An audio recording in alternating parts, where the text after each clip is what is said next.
Everyone is born a genius, but the process of life de-geniuses them. R. Buckminster Fuller. Dedication. To parents, a child's first and most important teachers. When I was 5 years old, my mother always told me that happiness was the key to life. When I went to school, they asked me what I wanted to be when I grew up. I wrote down happy. They told me I didn't understand the assignment, and I told them they didn't understand life. John Lennon. Introduction. Awaken your child's financial genius. Everybody is a genius, but if you judge a fish by its ability to climb a tree, it will live its whole life believing that it is stupid. Albert Einstein. Introduction. Whenever I think about writing a new book, I ask myself, why am I writing this book? For me, the answer has always been simple and always the same. I have always wondered why money is not a subject taught in school. Day after day, our teachers drummed this into our heads. Go to school to get a job. If you don't go to school, you won't get a good job. Why go to school? This caused me to ask my teachers, isn't the reason for getting a job to make money? If money is the objective for getting a job, why not get right to the point and just teach us about money? My question was never answered. The Emperor Has No Clothes. The Emperor's New Clothes is a Danish fairy tale written by Hans Christian Andersen, published in 1837. The plot. Once upon a time, there lived an emperor who cared only about his clothes and about showing them off. One day, 2 con men came to him and said that they could make him the finest suit of clothes from the most beautiful cloth. This cloth, they said, was very special. The cloth was invisible to the stupid and the low-born. Being a bit nervous about whether he himself would be able to see the cloth, the emperor first sent 2 of his trusted advisors to see this special material. There was, of course, no cloth at all, but neither would admit that they could not see it, and so they praised it. As word of this special cloth spread, all the townspeople were now interested to learn how stupid their neighbors were. The emperor then allowed himself to be dressed by the con men in his special new suit, made of this special cloth, for the procession through town. Although he knew he was naked, he never admitted it for fear that he was too unfit and stupid to see that he was wearing nothing. He too was afraid that the townspeople would think that he was stupid. Of course, all the townspeople wildly praised the magnificent clothes of the emperor, themselves afraid to admit that they could not see the clothes, until a small child said, "But he has nothing on." The child's parents gasped and attempted to silence the child, but the child would not be silenced. As he twisted and turned, pulling his parents' hands from his mouth, he continued to say, "The emperor is naked." Soon, a few of his classmates were giggling and joined in. After a while, adults joined their children and began to whisper, "The kids are right. The old guy has nothing on. He's a fool and he expects us to be foolish with him." What Americans Really Want. In his 2009 book, What Americans Really Want, Really, Dr. Frank Luntz, a respected pollster who measures the heartbeat of America, asked this survey question. If you had to choose, would you prefer to be a business owner or CEO of a Fortune 500 company? Those questioned responded with the following.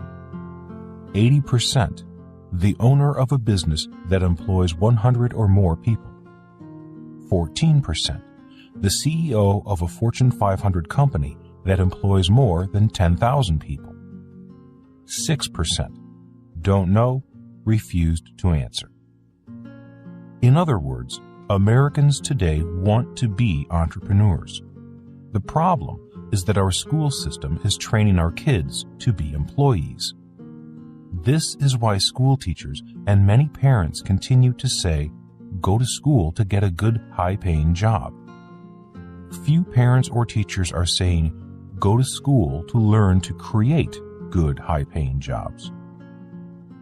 There is a tremendous difference between the skill sets of an employee and the skill sets of an entrepreneur.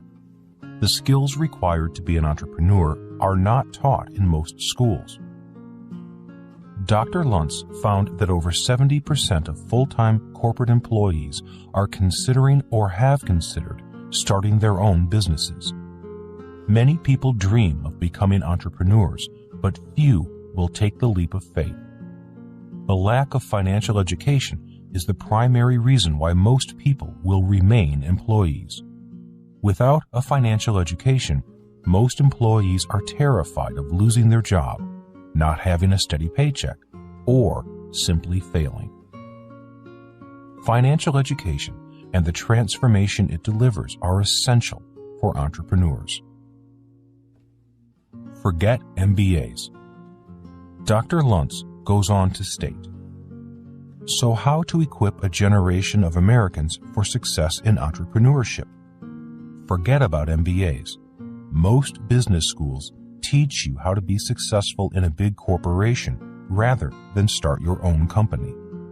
But starting something from scratch and nurturing it as it grows is where our country has been at its strongest and most innovative. Killing the American dream. Americans have always wanted to be entrepreneurs. People immigrated to America, some enduring unimaginable hardships, attracted by the promise of the American dream. Millions left the oppression of the kings and queens of Europe and the tyranny of communist dictators in other parts of the world just for a shot at the American dream, their American dream. The American dream is just as Dr. Luntz describes.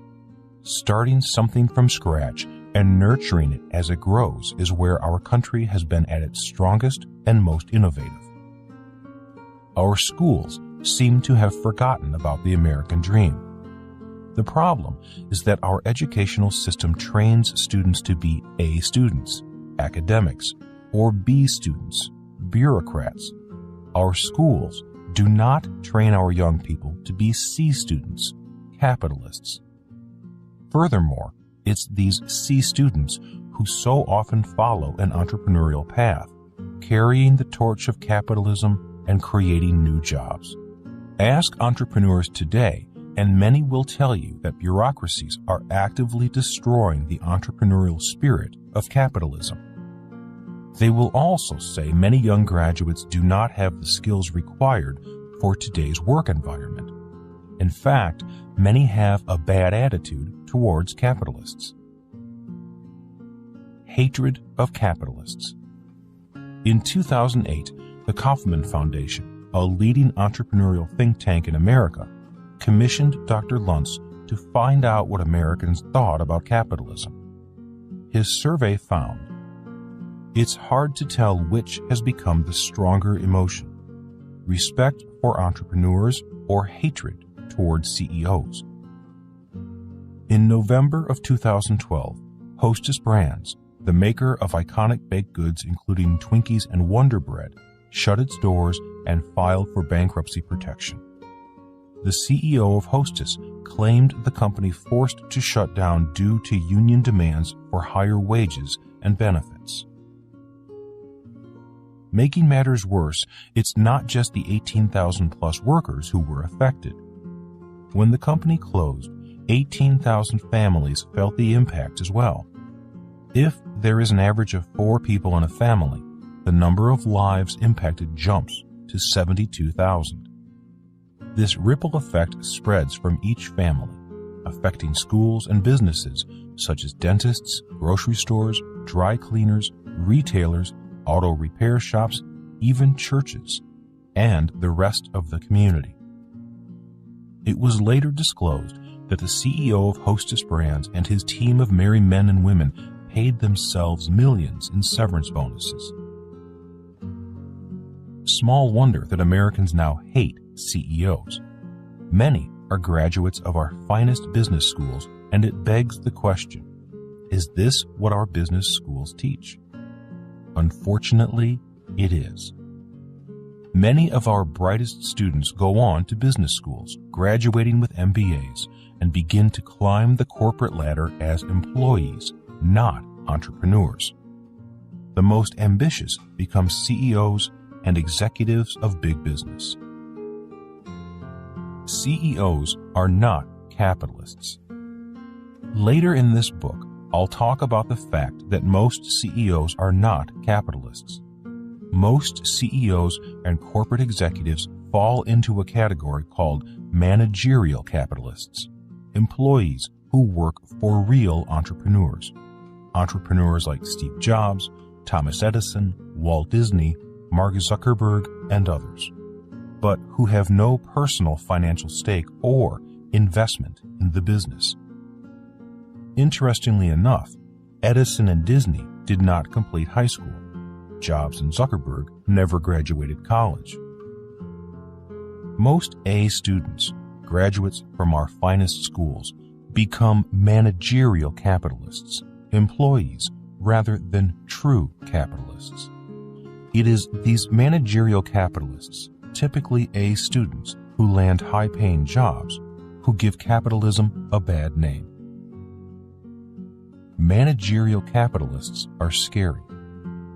In his book, What Americans Really Want, Dr. Luntz states, "In today's world, capitalists frighten people, and capitalism is shorthand for CEOs taking tens of millions of dollars on the same day their pens wipe out 10,000 jobs." Tragically, many people do not understand the difference between managerial capitalists and true capitalists. Just think of the CEOs who were paid huge bonuses while millions lost their jobs, their homes, and their retirement nest eggs. Is this what our schools teach our best and brightest young people? Again, the answer is yes. Our schools give capitalism a bad name because what they teach is not true capitalism. Unfortunately, most parents are proud when little Johnny or Susie graduates at the top of their class and is hired by a Fortune 500 firm, earning a six-figure salary at the age of 26 and begins climbing the ladder. Most parents do not care that their child has been trained to be a managerial capitalist rather than a true capitalist, an entrepreneur like Steve Jobs or Thomas Edison. Today, we have a global crisis because schools are more focused on greed, not generosity. Schools are about how much money can I make versus how much money can I make serving others. Schools are about finding a high-paying job rather than creating high-paying jobs. Schools are about climbing the corporate ladder rather than how to create companies and corporate ladders. Schools are about job security rather than financial freedom, which is why most employees live in fear of losing their job. Schools teach little to nothing about money, which is why millions of people now believe in entitlement programs like Social Security and Medicare in the United States. And millions take jobs in government or military service, not to serve their country, but for the retirement and medical benefits. The New Depression. In 2007, the world awoke to the New Depression. There are many reasons for this modern-day depression. A few of them are: 1. Governments printing money. 2. Trillions of dollars of debt, both personal and governmental. 3. Underfunded entitlement programs such as Social Security and Medicare in the United States, and a growing entitlement mentality all over the world. 4. High youth unemployment and student loan debt that can damage a student's credit worthiness. 5. Globalization, including workers in emerging countries working for less and causing jobs to be exported, leading to lower wages at home. These are the problems your child will face. The emperor has no clothes. So the question parents should ask is, are schools preparing my child for the real world? The answer is no. And so the plot thickens. As Hans Christian Andersen warned us in 1837 in his tale of the Emperor, soon the whisper spread from person to person until everyone in the crowd began shouting, "The Emperor has no clothes." The Emperor heard it, of course, and although he knew they were correct, that he was stark naked in front of the town, he held his head high and finished the procession. It seems to me that the school system cannot admit they are not preparing children for the real world. That would be admitting to failure, and we all know what failure means in the school system. It means the school thinks your child is not smart, but it really only means that your child isn't doing what the school tells them to do. Without financial education, your child will leave school naked. He or she might be an A student, but they will be parading through life like the emperor. As the tale goes, although he knew he was naked, he never admitted it for fear that he was too unfit and stupid to see that he was wearing nothing. He too was afraid that the townspeople would think that he was stupid. Since our schools will never admit that they are not preparing your child for the real world, it is up to parents, a child's first and most important teachers, to give children the financial education required for the real world, a world that runs on money. Part 1. Are schools preparing your child for the real world? The real world. A students, academics. B students, bureaucrats.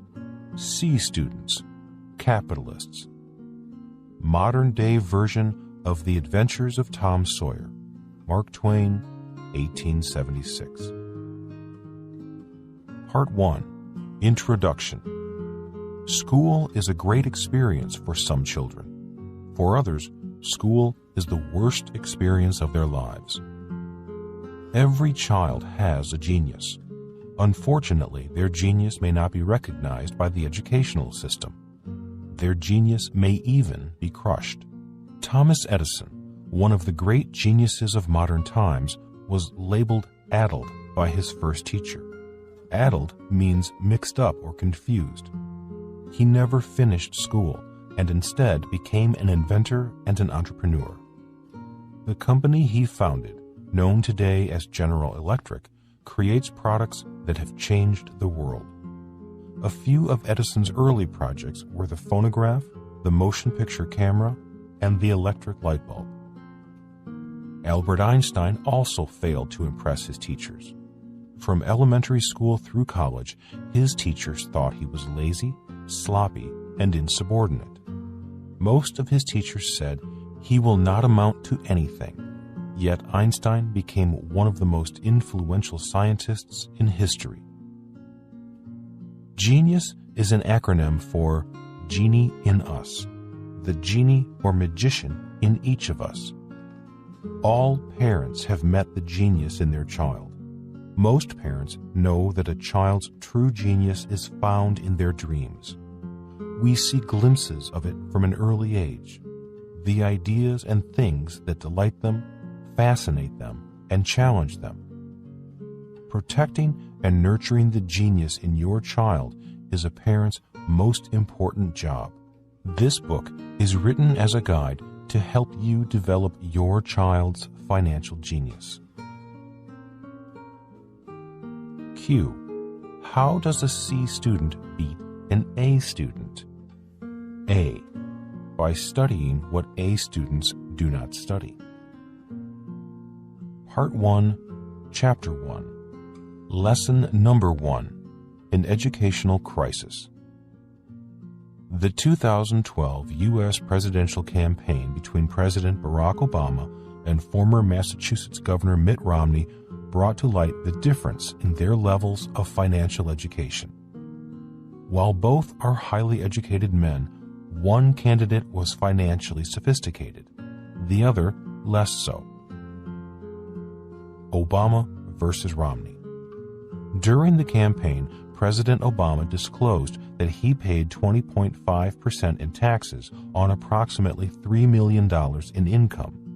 Mitt Romney paid 14% on $21 million in income. This gap in income and taxes angered many voters, especially the poor, middle class, and younger voters.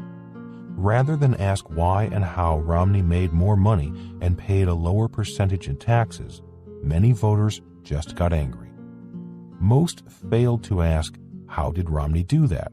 Or, how did he earn $21 million and pay 14% in taxes? Or, how is that legal?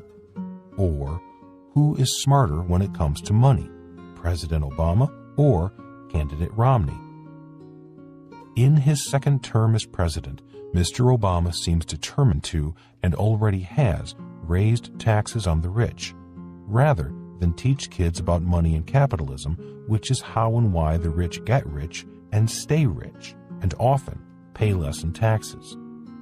Rather than teach kids to fish, it seems President Obama prefers to give kids fish. This book is about teaching kids to fish. What does it take to become rich? Many people believe the rich are crooks, and some are. Yet there are far more rich people who are honest, hard-working people and are not crooks. They achieved the American dream the old-fashioned way, through education, hard work, budgeting wisely, building businesses, creating jobs, and paying their taxes, as little as legally possible.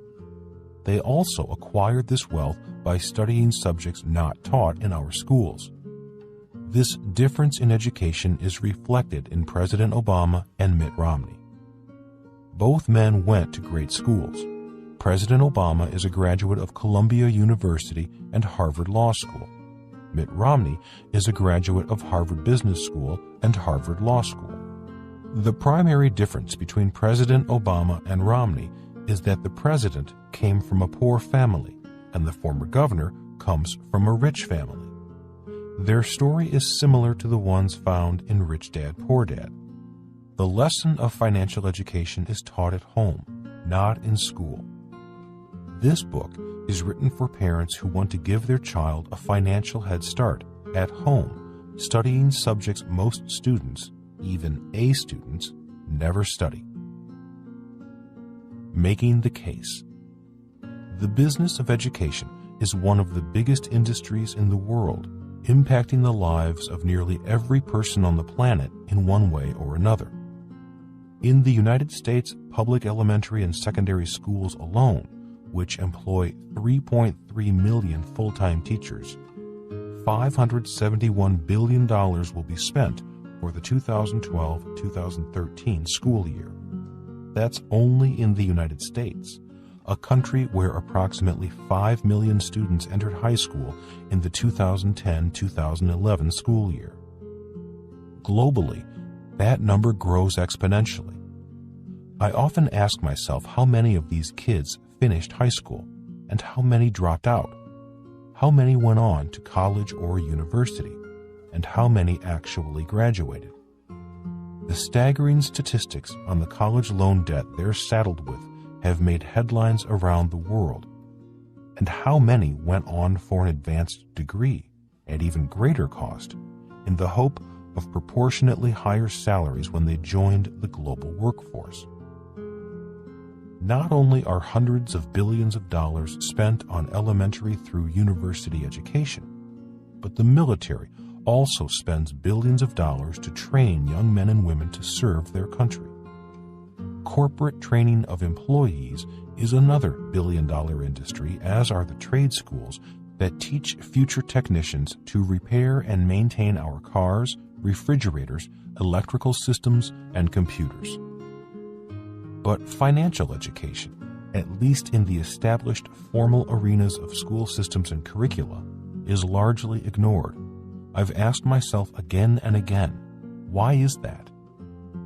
Could the lack of financial education be one of the reasons behind our financial crisis? How much of the subprime mortgage crash was caused by a lack of financial education?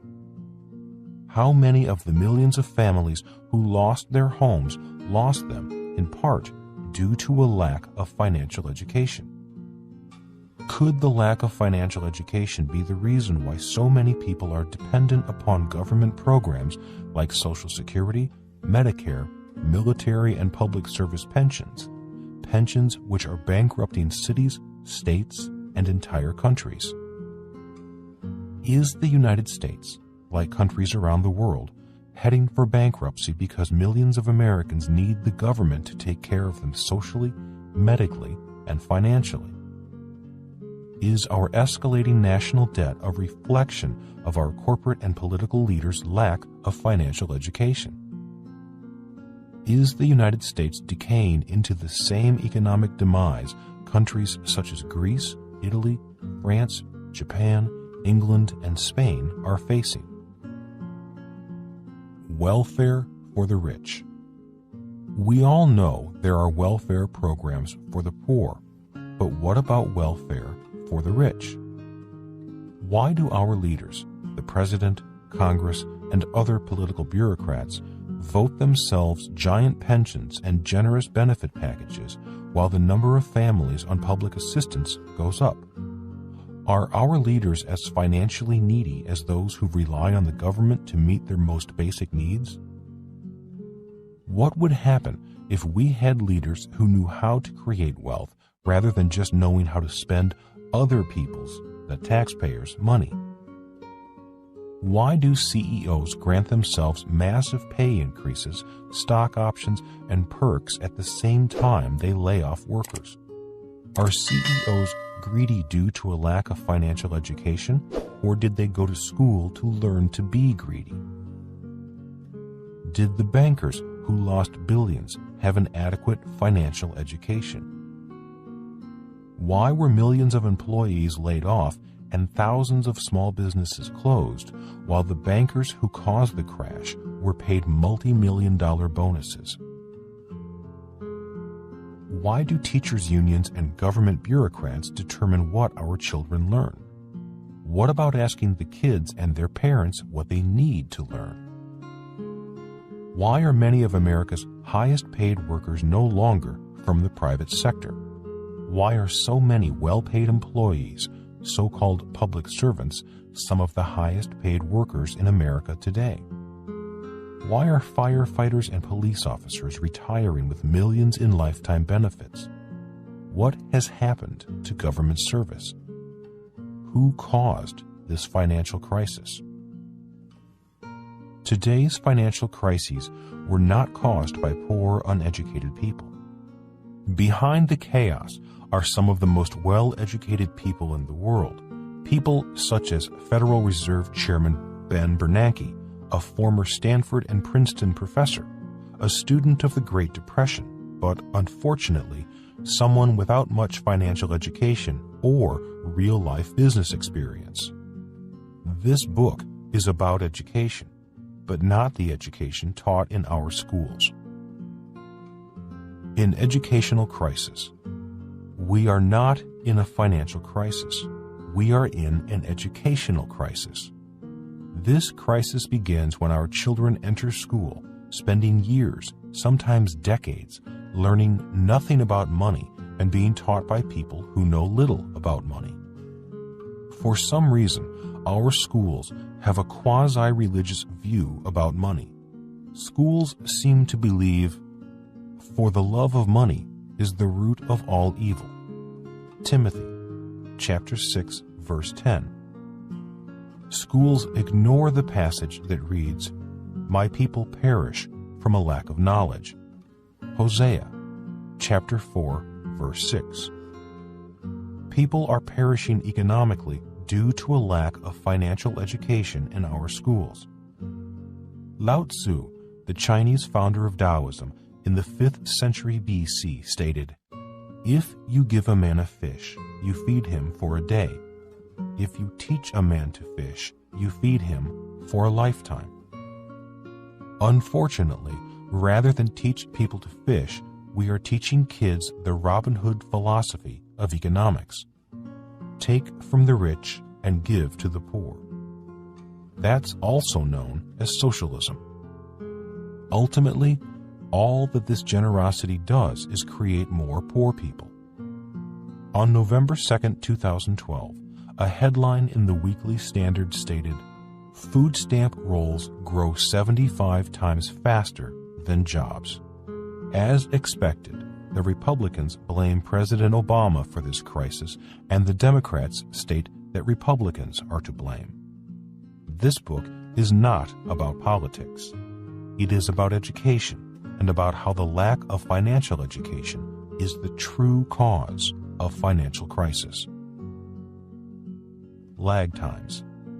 Most school teachers are great people. The problem is that most teachers and parents are products of the same educational system. Many teachers are frustrated.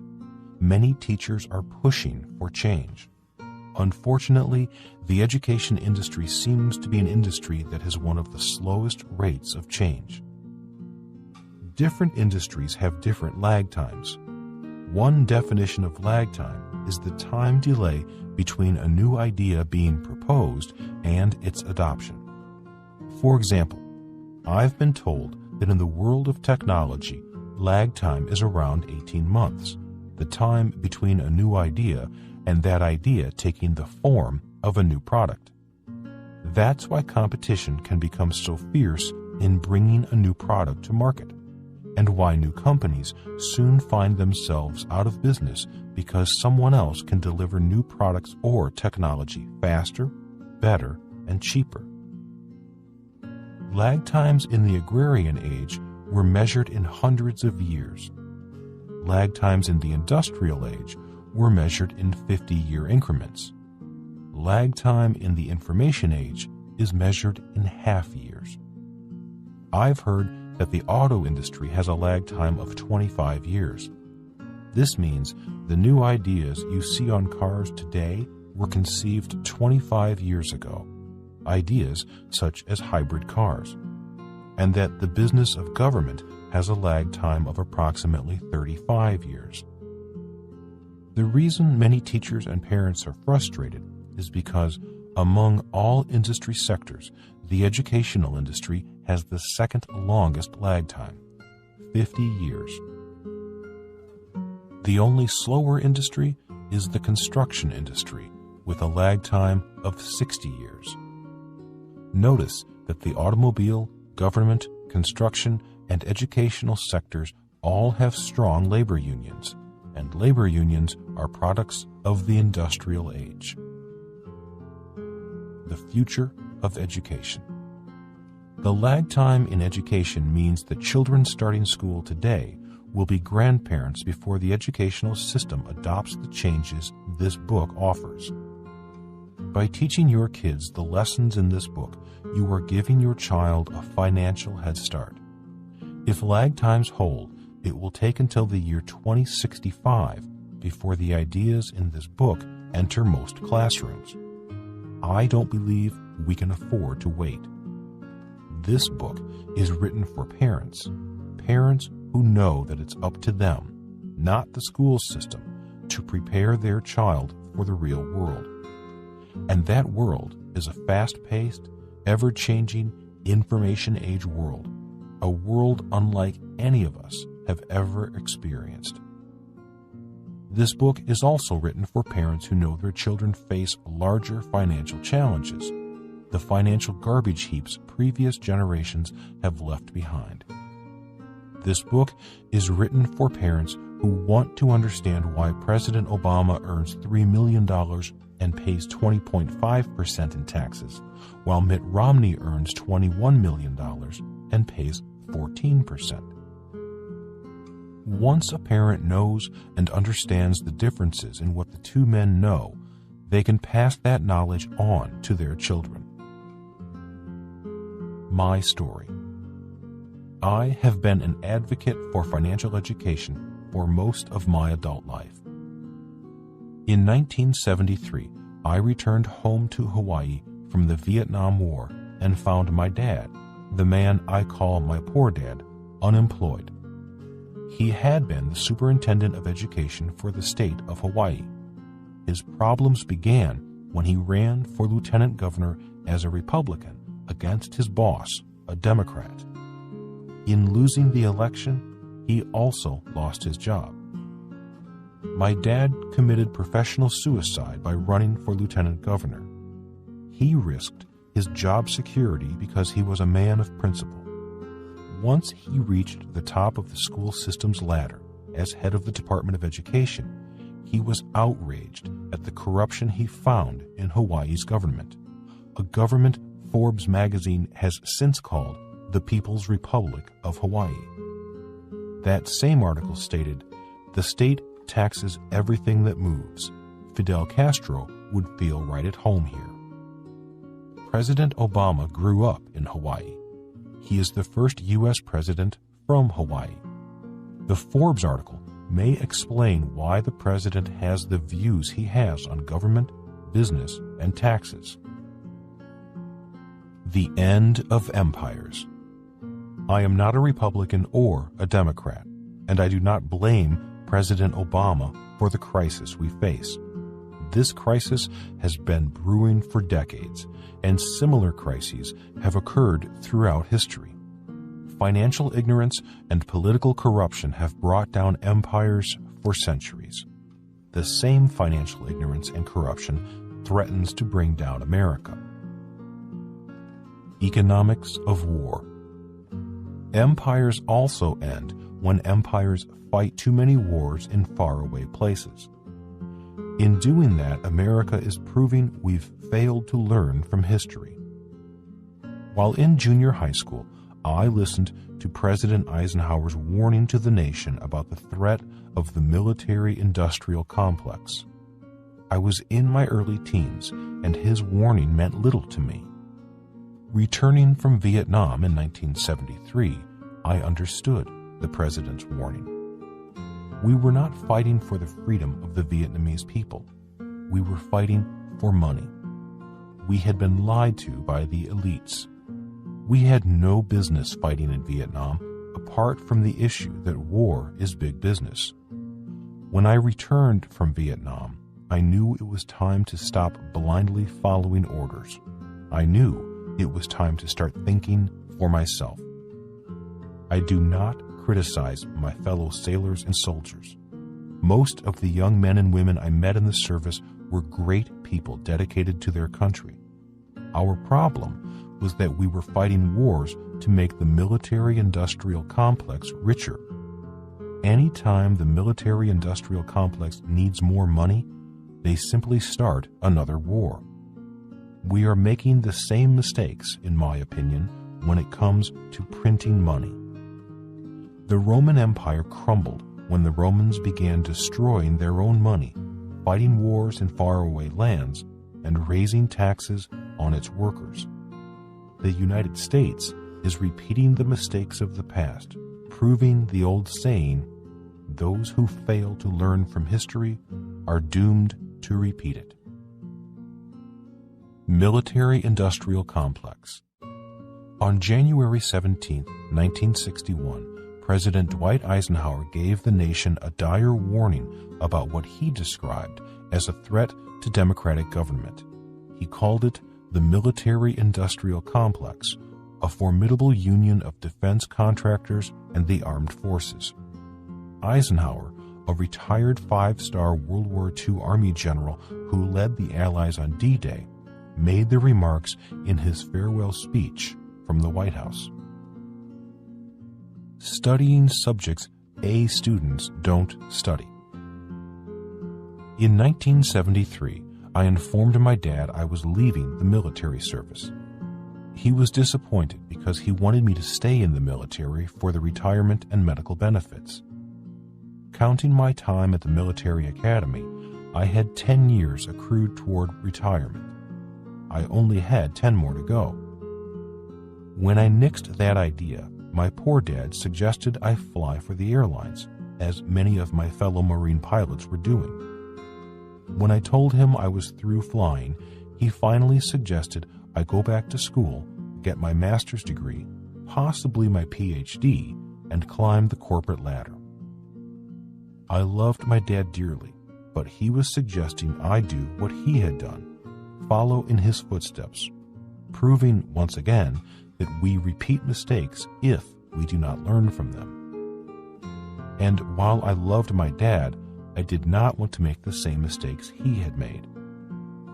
If I had followed my poor dad's advice, I might be like him today, a highly educated but poor 60-plus-year-old, hoping my savings, pension, Social Security, and Medicare would take care of me. In 1973, I decided to follow in my rich dad's footsteps. I began by studying subjects my poor dad had never studied. This book is about the subjects I studied and the courses most people do not study, including A students, because there is a big payoff for studying subjects A students do not study. In 1997, the book Rich Dad, Poor Dad was self-published because every publisher we offered it to turned it down. As you might expect, most publishers are A students, like my poor dad. Most publishers sent me rejection letters stating, "We are not interested in your book at this time." A few more honest publishers stated, "You do not know what you are writing about," or "Your ideas are ridiculous." Your house is not an asset. Rich Dad, Poor Dad was harshly criticized due to statements such as, "Your house is not an asset." 10 years later, in 2007, millions of homeowners all over the world found out the hard way that their home was not an asset. As property values plummeted all over the world, millions were pushed into bankruptcy, experiencing firsthand that their home could be a giant liability. Savers are losers. I have also been harshly criticized for saying savers are losers. Today, millions of people are aware that the central banks of the world, banks such as the Federal Reserve Bank in the United States, are printing trillions of dollars, contributing to the destruction of the purchasing power of people's savings. After the crash of 2007, banks lowered interest rates on savings. Before the crash, many savers lived off the interest on their savings. Today, millions of savers are living on their savings. In the year 2000, the price of gold was less than $300 an ounce. Today, gold is over $1,500 an ounce, which is yet another reflection of the loss in the purchasing power of the dollar. At the same time, banks are paying less than 2% interest on savings while inflation runs at 5%, although the government claims there is no inflation. That is why savers are losers. It's simple math. $1,500 for an ounce of gold is greater than $300 an ounce. Inflation at 5% is greater than 2% interest on your savings. You do not need algebra or calculus to figure out that savers are losers. Debt is good. Most financial pundits recommend that people get out of debt. To me, that shows a lack of financial education. The fact is that there is good debt as well as bad debt. Simply stated, good debt can make you richer and bad debt makes you poorer. Unfortunately, most people only know bad debt, the money they borrow to acquire liabilities versus assets. Taxes make the rich richer. Not only does good debt make you richer, good debt can also reduce what you pay in taxes. Learning to leverage good debt and understanding its ability to lower a person's taxes makes a good case for the importance of financial education. Since taxes are the number one expense for most people, doesn't it seem odd that taxes are not a subject taught in most schools? In this book, you will learn who pays the least in taxes and why. And this will offer another point of view on why President Obama paid taxes of 20.5% on $3 million of income and Mitt Romney paid taxes of 14% on $21 million. Oprah called. In the year 2000, Rich Dad Poor Dad made the New York Times Best Sellers list, the only self-published book on the list at the time. Then Oprah Winfrey called. I went on her television show, and the Oprah effect took over. Rich Dad Poor Dad has become the #1 personal finance book of all time. It was on the New York Times Best Sellers list for over 6 years. To date, it has sold over 30 million copies worldwide, has been published in 53 languages, and is available in 109 countries. The irony is, I failed English twice in high school. I failed because I could not write, could not spell, and because the teacher did not agree with what I was writing. I mention all this not to brag or toot my own horn. People from around the world have told me that Rich Dad Poor Dad speaks to them, resonates with them. The book has struck a chord with people around the world who know that there are voids in their education, especially related to money. I've also been told that one of my gifts is the ability to take complex ideas and concepts and simplify them. That's what I did in Rich Dad Poor Dad, and that's my goal in writing this book for parents. An important part of this book is the action steps for parents that you'll find at the end of every chapter. They were created to give you tips, tools, and resources in taking the first steps to teaching your child about money. Closing thoughts. President Obama and former Governor Mitt Romney are very smart men. Both appear to be good men. Both men received the very best in formal education, yet one made $3 million and paid 20.5% in taxes, while the other made $21 million and paid only 14% in taxes. The difference, it seems, is not what they learned in school, but what they were taught at home. In many ways, the story of Romney versus Obama is similar to the story of Rich Dad versus Poor Dad. This book is written for parents who want their child to have the type of education most people do not receive, not even A students. Action step for parents. Turn your home into a place of active learning. Kids learn most by doing. Unfortunately, in most schools, kids are expected to learn by sitting at a desk, then coming home to sit again and do homework. Create a WEN, a wealth education night. Set aside one night a week or a month to be a time for active learning about money. Make it a family ritual and make it fun. Play games like Monopoly or Cash Flow for Kids or Cash Flow 101 and 202 and use the time playing and having fun. In the process, opportunities will present themselves to discuss age-appropriate, real-life money activities, challenges, and problems as they relate to the game.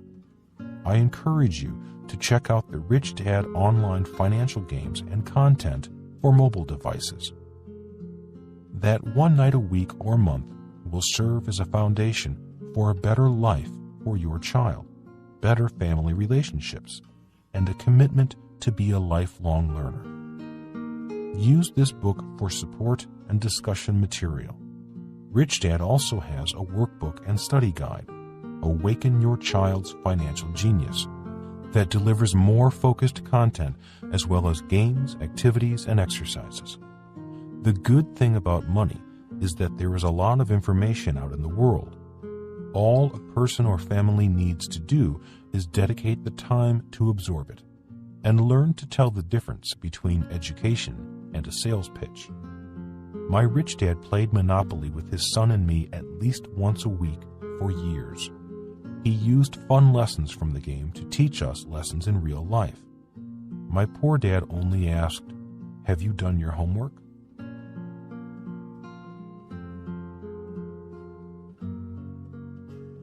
Give your child a financial head start without giving them money. Part 1, Chapter 2, Lesson Number 2, The Fairy Tale is Over. There are many reasons why the role of parents in a child's life has taken on a new and critical dimension. Few would argue with the fact that times have changed, and that today change is a constant in our lives.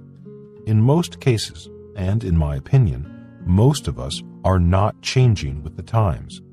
The financial advice we got from our parents is old and outdated, obsolete in today's world. Making the case. The fairy tale is over. Once upon a time, all a person had to do was go to school, get a job, work hard, and retire. Until a few years ago, the company you worked for took care of you when you retired. You received a paycheck and medical benefits for life. Today, this is a fairy tale. Once upon a time, all a person had to do was buy a house, and the house went up in value. Homeowners got rich in their sleep. Many people could sell their home, some even pocketing a small fortune to sustain them through retirement, downsize to a smaller house, and live happily ever after. Today, this is a fairy tale. Once upon a time, the United States was the richest country in the world. Today, this is a fairy tale. Once upon a time, the U.S. dollar was as good as gold. Today, this is a fairy tale. Once upon a time, all a person had to do was go to college, and they were virtually assured of earning more money than those who did not graduate from college. Today, this is a fairy tale. In 2007, the subprime mortgage market collapsed, and the biggest financial disaster in history began. The fairy tale is now a nightmare, and the nightmare is not over yet. Out of fear, millions of parents continue to advise their children, go to school and get a college degree so you can get a high-paying job. Panicked parents recite this mantra in spite of the fact that unemployment is high among young people, even those with college degrees. Many college graduates, unable to find work, go on to graduate school for advanced degrees. They then leave school even deeper in student loan debt, still searching for that elusive, high-paying job. Education gets more expensive. As prices around the world collapsed, why did the cost of education go up? In 2006, home prices in the United States averaged $230,000. By 2011, home prices had fallen 26% to an average of $170,000. As home prices fell, the price of a college education rose by 4.6% between 2006 and 2007 to an average of $22,218. On October 9, 2007, the Dow Jones Industrial Average hit an all-time high of 14,164. By March of 2009, the Dow had fallen over 50% to 6,469. As the stock market crashed between 2007 and 2008, college tuition rose by 5.9% to a new average of $23,712. In July of 2008, oil hit a peak of $147 a barrel and crashed to about $40 a barrel before recovering. As oil prices were falling between 2008 and 2009, college tuition rose 6.2% to $25,177. In 2011, college loan debt surpassed credit card debt for the first time, over $1 trillion in the United States alone. Unforgivable debt. Today, thousands of highly educated students leave school strapped with student loans, the worst possible debt of all. Student loans are the worst form of debt because student loans can never be forgiven or discharged. With most other types of debt, like a home mortgage or credit card debt, a person can declare bankruptcy and the loans are wiped out. That's not the case with student loans. Even if a student dies, their parents are on the hook for repayment of the loan if they were co-signers, as many are. The clock is ticking. Once a student graduates, the interest clock begins ticking and interest starts to accrue. Rather than get richer after leaving school, millions become poorer, going deeper in debt as interest on the original school loan starts to pile up. A student loan can negatively affect the student for life. A student loan can affect the home a student buys, if they can afford one, the quality of life for their family, if they can afford a family, and their hopes for secure retirement, if they are able to retire.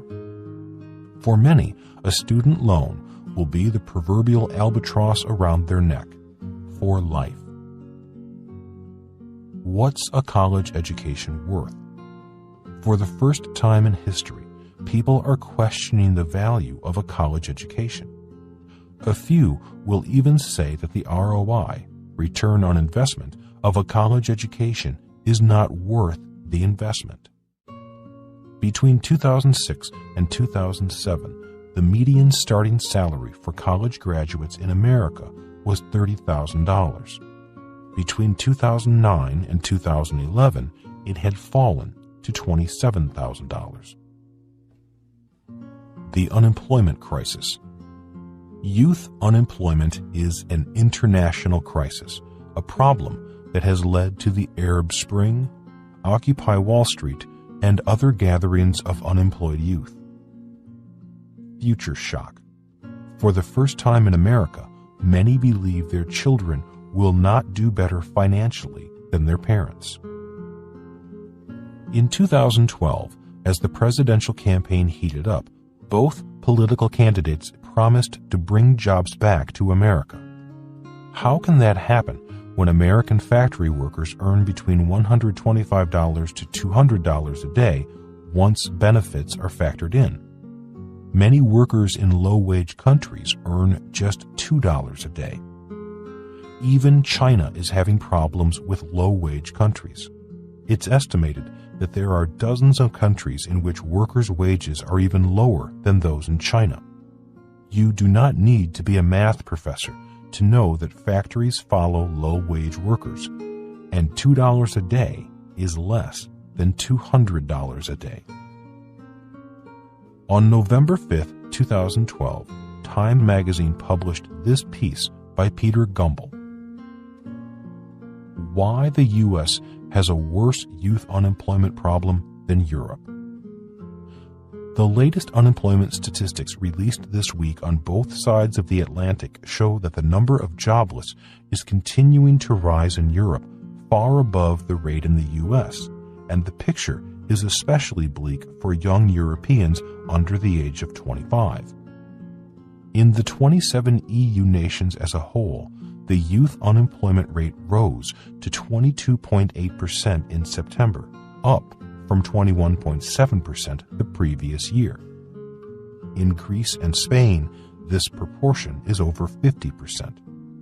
In the U.S., meanwhile, the unemployment rate was essentially unchanged in October at 7.9%, the Bureau of Labor Statistics announced November 2nd. And the U.S. rate of unemployment among young people under 25 was 16%. But such statistics are rather misleading because they don't tell the whole story. They don't include the millions of youngsters who are not in the labor market because they are continuing with their education or are engaged in training programs. If you take those young people into account, the picture is still grim everywhere, but the U.S. actually comes off as having a worse youth unemployment problem than Europe. Education is becoming more important than ever. our schools provide the important function of training skilled workers to support the economy. For example, schools train doctors, accountants, lawyers, engineers, teachers, social workers, mechanics, construction workers, cooks, police officers, and military personnel, who are all essential to a civilized society. Yet, as the global economy contracts, how many of these people, educated or uneducated, will find jobs? In April of 2012, less than 50% of America's graduating class was able to find meaningful employment. Many found jobs, but are underemployed. The question is, what kind of education is important? And why do we keep saying to our kids, go to school to get a high-paying job, when jobs keep migrating to lower-wage countries? Why become an accountant or attorney when technology makes it possible to hire accountants and attorneys in lower-wage countries? Why talk about job security when advances in technology make some jobs obsolete? And, just as important, why is there so little, if any, financial education taught in our schools? Top of the food chain. Most parents want their child to have a good education for a secure future. They want their child to make it to the top of the food chain. Most parents dread the thought of their child toiling at a menial job, underemployed, earning low wages, paying higher and higher taxes, and battling inflation all their lives. Many parents hope a sound education will put their child at the top of the class or the leader of the pack, possibly a doctor, lawyer, or CEO. The sales pitch. The sales pitch from the schools is, you must finish school. You must have a college degree. If you do not finish school, you will not be successful in life. The following are 50 people who did not finish school, but that didn't let that stop them. They made it to the top. 1. George Washington, President of the United States. 2. Abraham Lincoln, President of the United States. 3. Harry Truman, President of the United States. 4. Grover Cleveland, President of the United States. 5. Zachary Taylor, President of the United States. 6. Andrew Johnson, President of the United States. 7. John Glenn, astronaut, U.S. Senator. 8. Barry Goldwater, U.S. Senator. 9. Benjamin Franklin, U.S. Ambassador. 10. Winston Churchill, Prime Minister of England. 11. John Major, Prime Minister of England. 12. Robert Frost, poet. 13. Florence Nightingale, nurse. 14. Buckminster Fuller, futurist and inventor. 15. George Eastman, founder of Eastman Kodak. 16. Ray Kroc, founder of McDonald's. 17. Dave Thomas, founder of Wendy's. 18. Ralph Lauren, fashion designer and entrepreneur. 19. Doris Lessing, Nobel Prize recipient in literature. 20. George Bernard Shaw, playwright. 21. Peter Jennings, news anchor for ABC. 22. Christopher Columbus, explorer. 23. T.D. Jakes, pastor. 24. Joel Osteen, pastor. 25. John D. Rockefeller, founder of Standard Oil. 26. Karl Rove, presidential advisor. 27. Ted Turner, founder of CNN. 28. Quentin Tarantino, movie director. 29. Peter Jackson, movie director, Lord of the Rings. 30. Mark Twain, author. 31. Leon Uris, author. 32. Carl Bernstein, Washington Post reporter. 33. Carly Fiorina, CEO of Hewlett-Packard. 34. Charles Dickens, author. 35. Andrew Carnegie, industrialist. 36. William Faulkner, Nobel and Pulitzer Prize winner. 37. Li Ka-shing, wealthiest man in Asia. 38. Richard Branson, founder of Virgin Atlantic Airways and Virgin Records. 39. Enzo Ferrari, founder of Ferrari. 40. Henry Ford, founder of Ford Motor Company. 41. J. Paul Getty, founder of Getty Oil. 42. Jack London, author. 43. Larry Ellison, founder of Oracle. 44. Tom Anderson, founder of MySpace. 45. Mark Zuckerberg, founder of Facebook. 46. Steve Jobs, founder of Apple. 47. Steve Wozniak, founder of Apple. 48. Bill Gates, founder of Microsoft. 49. Paul Allen, founder of Microsoft. 50. Ringo Starr, Beatle. Stay in school. I'm not suggesting that kids should drop out of school or that school is not important. Education is very important. The question is, what kind of education? And where will your child's education take them? Will your child's education prepare them for their future? Will a good education help your child's financial security in a world with less and less security?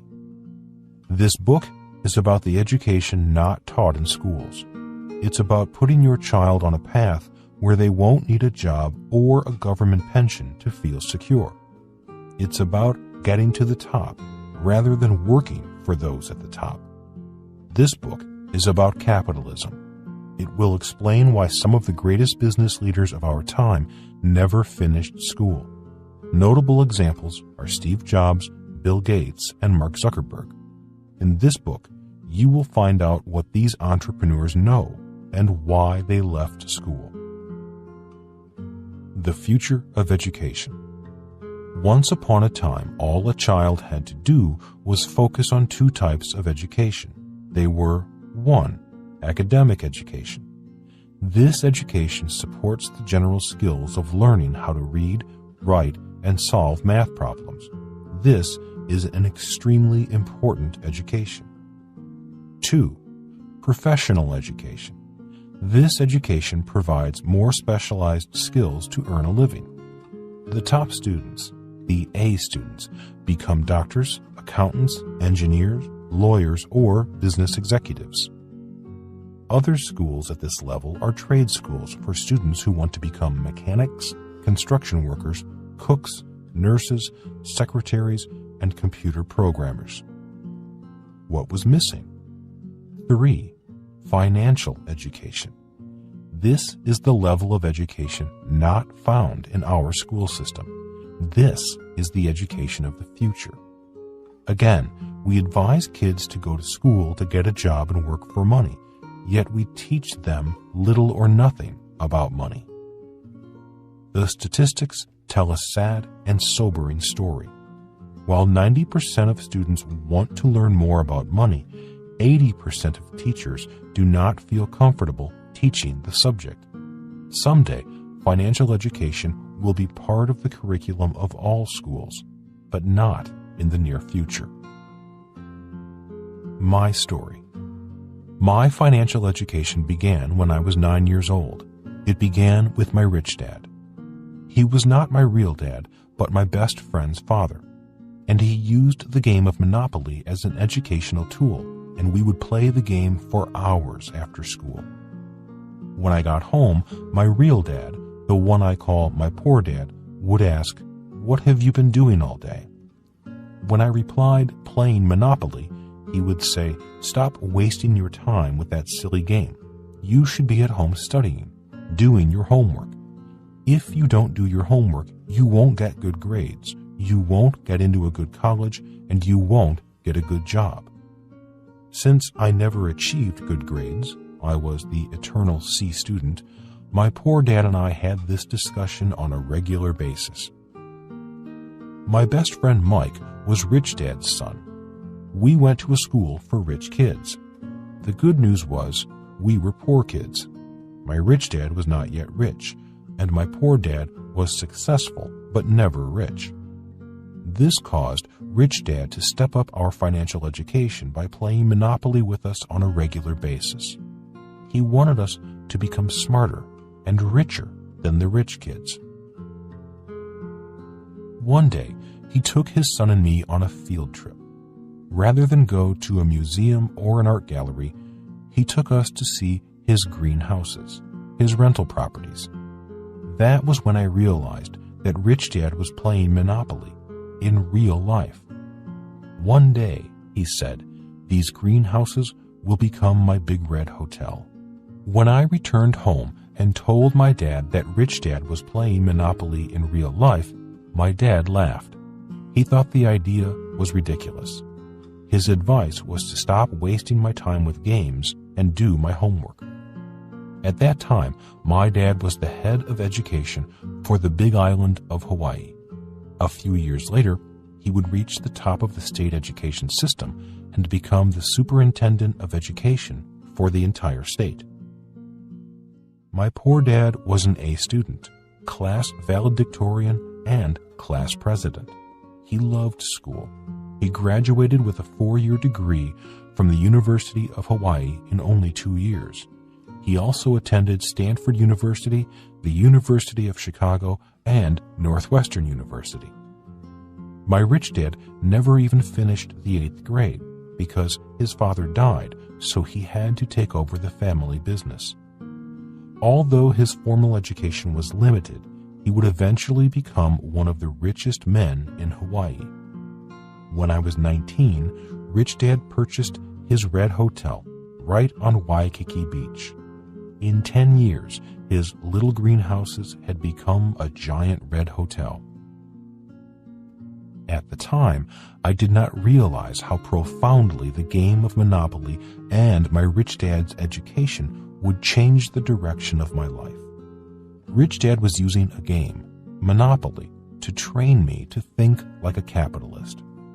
My poor dad and my rich dad were polar opposites. Both were very good men, but they never did see eye to eye. Their differences erupted when I was about 10 years old. My poor dad was not happy when I told him I had accompanied my rich dad to collect rents from his tenants in his greenhouses. My poor dad did not like the idea of me collecting rent. He was very upset. So was my mother. They thought it was a cruel lesson for a 10-year-old boy. To me, it was an eye-opening lesson about real life. Later, I would learn why my mom and dad were so upset. We were renters. They too had a landlord knocking on our door to collect the rent. A few years later, when I was in junior high, they finally saved enough money to buy a home. My unfair advantage. A formal education was important to both dads. Both dads expected their sons to go on to college, and we did. Rich Dad's son graduated from the University of Hawaii, running his father's business between classes. My father did not have the money to pay for my college education.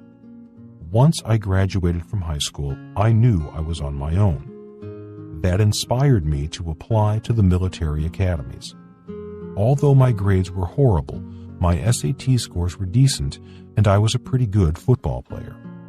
I received 2 congressional nominations, one to the U.S. Naval Academy at Annapolis in Maryland, and the other to the U.S. Merchant Marine Academy at Kings Point in New York. I accepted the appointment to Kings Point and graduated in 1969 with a Bachelor of Science degree.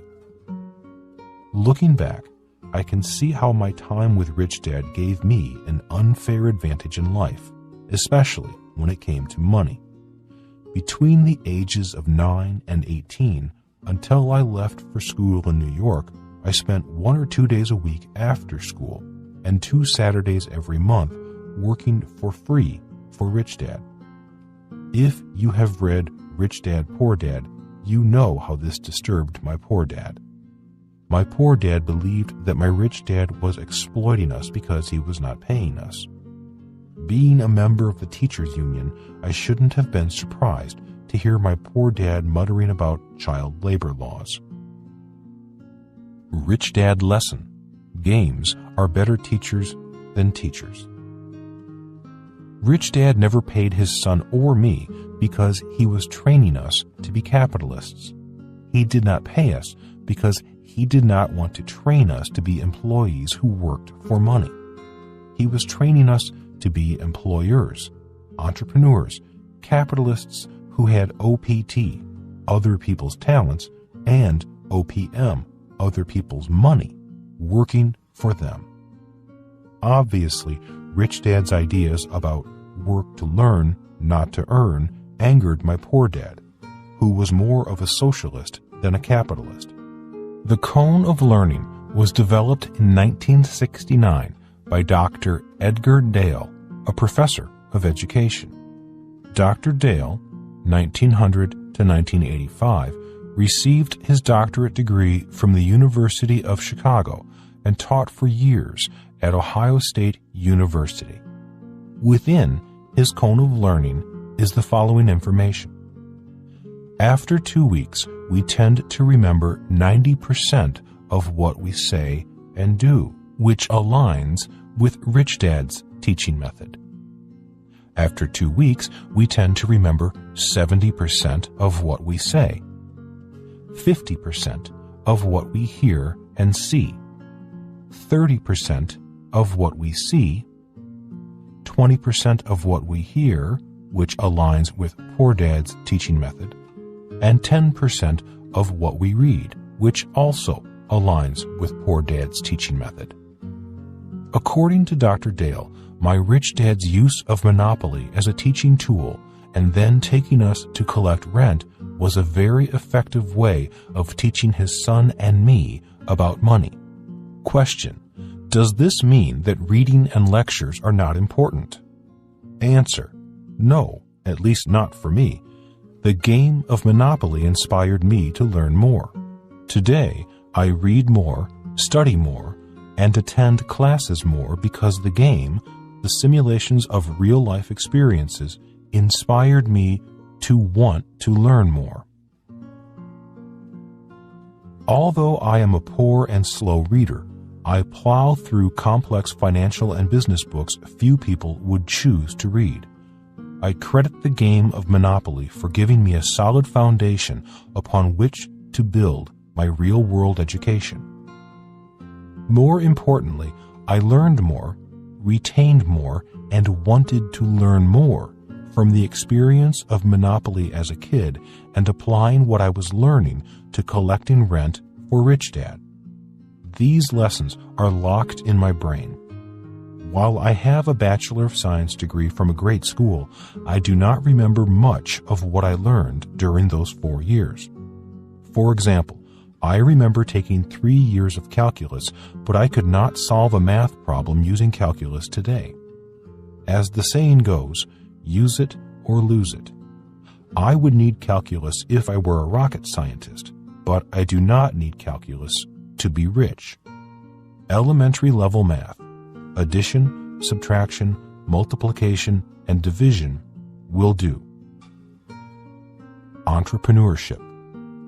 Dr. Frank Luntz's book, What Americans Really Want, reported that those surveyed, 81% say universities and high schools should actively develop entrepreneurial skills in students. 77% say the state and federal governments should encourage people to be entrepreneurs. 70% say the success and health of our economy depend upon it.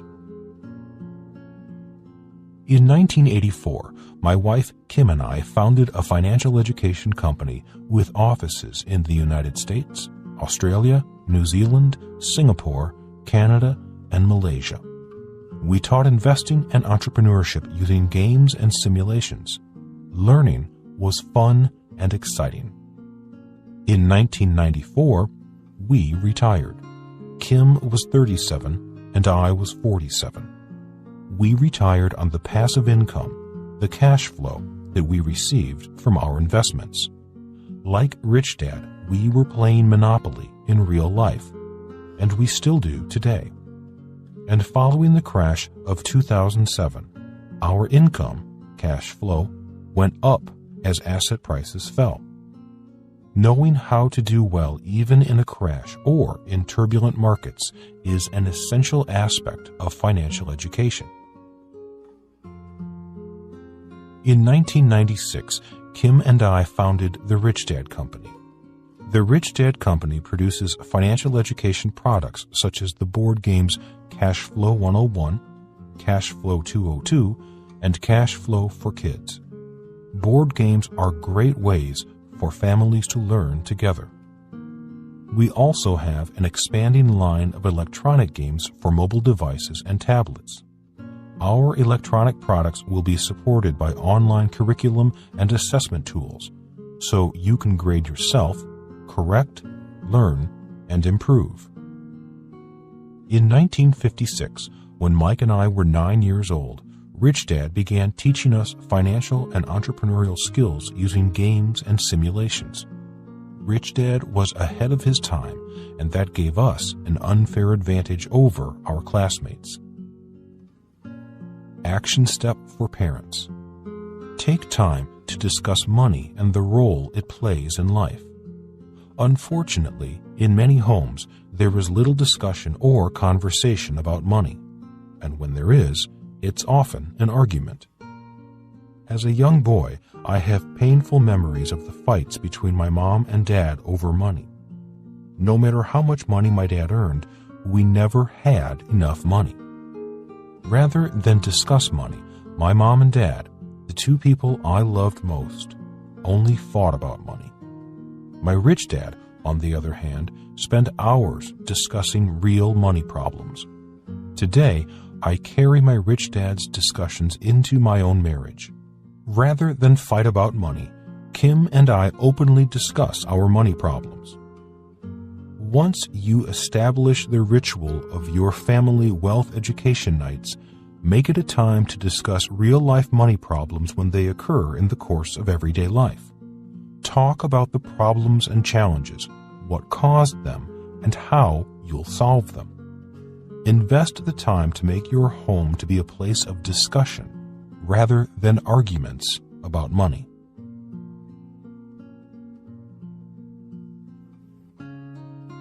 Why are parents important?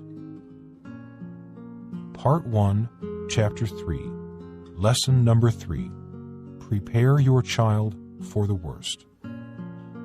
As a child's first and most important teachers, parents are the ones who provide the foundational building blocks of education. Parents celebrate a child's first words and teach them new ones. Teach them to count and walk and read and ride a bike. As a child grows up, many parents become sounding boards, guides, advisors, and role models. Parents interact with their kids every day and, consciously or unconsciously, have a huge and powerful impact in shaping their lives. We lead by example, and when kids see parents who are open to new ideas and embrace lifelong learning, it makes an impression. A child's life changes when his or her parents are teachers who will ask questions until they have a clear understanding of the answers, keep an open mind to other points of view, and encourage their children and their spouses to follow their dreams on the path to a rich and rewarding life. I often see parents walk a fine line between sheltering and protecting their children from life's harsh realities and proactively preparing them for what, in today's world, is likely to be an uncertain future. The world of tomorrow belongs to those who can process information, see relationships and trends, and be agile and responsive to change as the world changes. And just as our world today is very different from the world in which our parents grew up, the world your child will face will be different too. we can expect new and different challenges, as well as new opportunities. Making the case.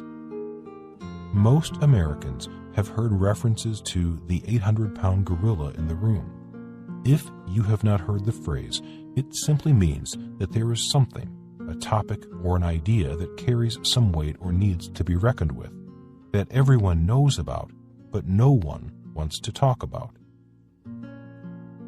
There are 4 gorillas in your child's future. As I see it, there are 4 gorillas of the future, that your child will face. Few people are talking about them, but they're out there.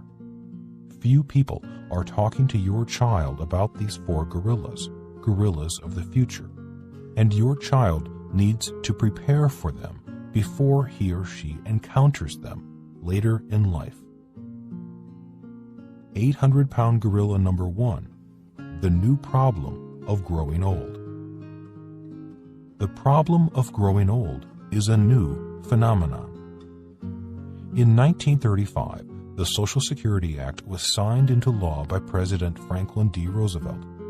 Back then, 65 was considered old age. Today, 65 is the new 45. At least that's what many baby boomers would like to believe. In America, people fear growing old and the loss of their independence more than they fear dying. With advances in medicine and technology, the new old for your child may be 90 or even 120. In other words, growing old is a new and escalating opportunity and problem. Is age an asset or liability? During the agrarian age and industrial age, being older was an asset. Older meant wiser. In the information age, being older is a liability. In 2012, the U.S. government finally admitted that the Social Security Fund will be bankrupt by 2033. How old will your child be in 2033? Most baby boomers will just be entering their 80s. The question is, how will governments afford to keep an aging population housed, fed, and given proper medical care? In 2012, the Social Security Administration reported that 10.8 million Americans were now receiving disability benefits. That is a 53% increase over the past decade. More than 5 million people have applied for disability benefits since the economic crisis began in 2007. When unemployment rises, more people collect disability. What will happen if the economy remains flat for the next 20 years, as many predict? Today, many governments are going bust, unable to fund the retirement pension plans of their public workers. The state of California's pension system is a disaster. How will governments afford tomorrow's old people? This 800-pound gorilla will be your child's problem. Aging parents and boomerang kids. For years, the American dream was a house of your own. Housing today is becoming multi-generational. 2, 3, and even 4 generations will be living under one roof. This is why many builders are designing homes with several separate dwell spaces, all under one roof. Today, many American families have boomerang kids. Kids who leave home and go to school only to return unemployed and unable to survive in the real world. On top of boomerang kids, many adults have aging parents who depend upon them for care.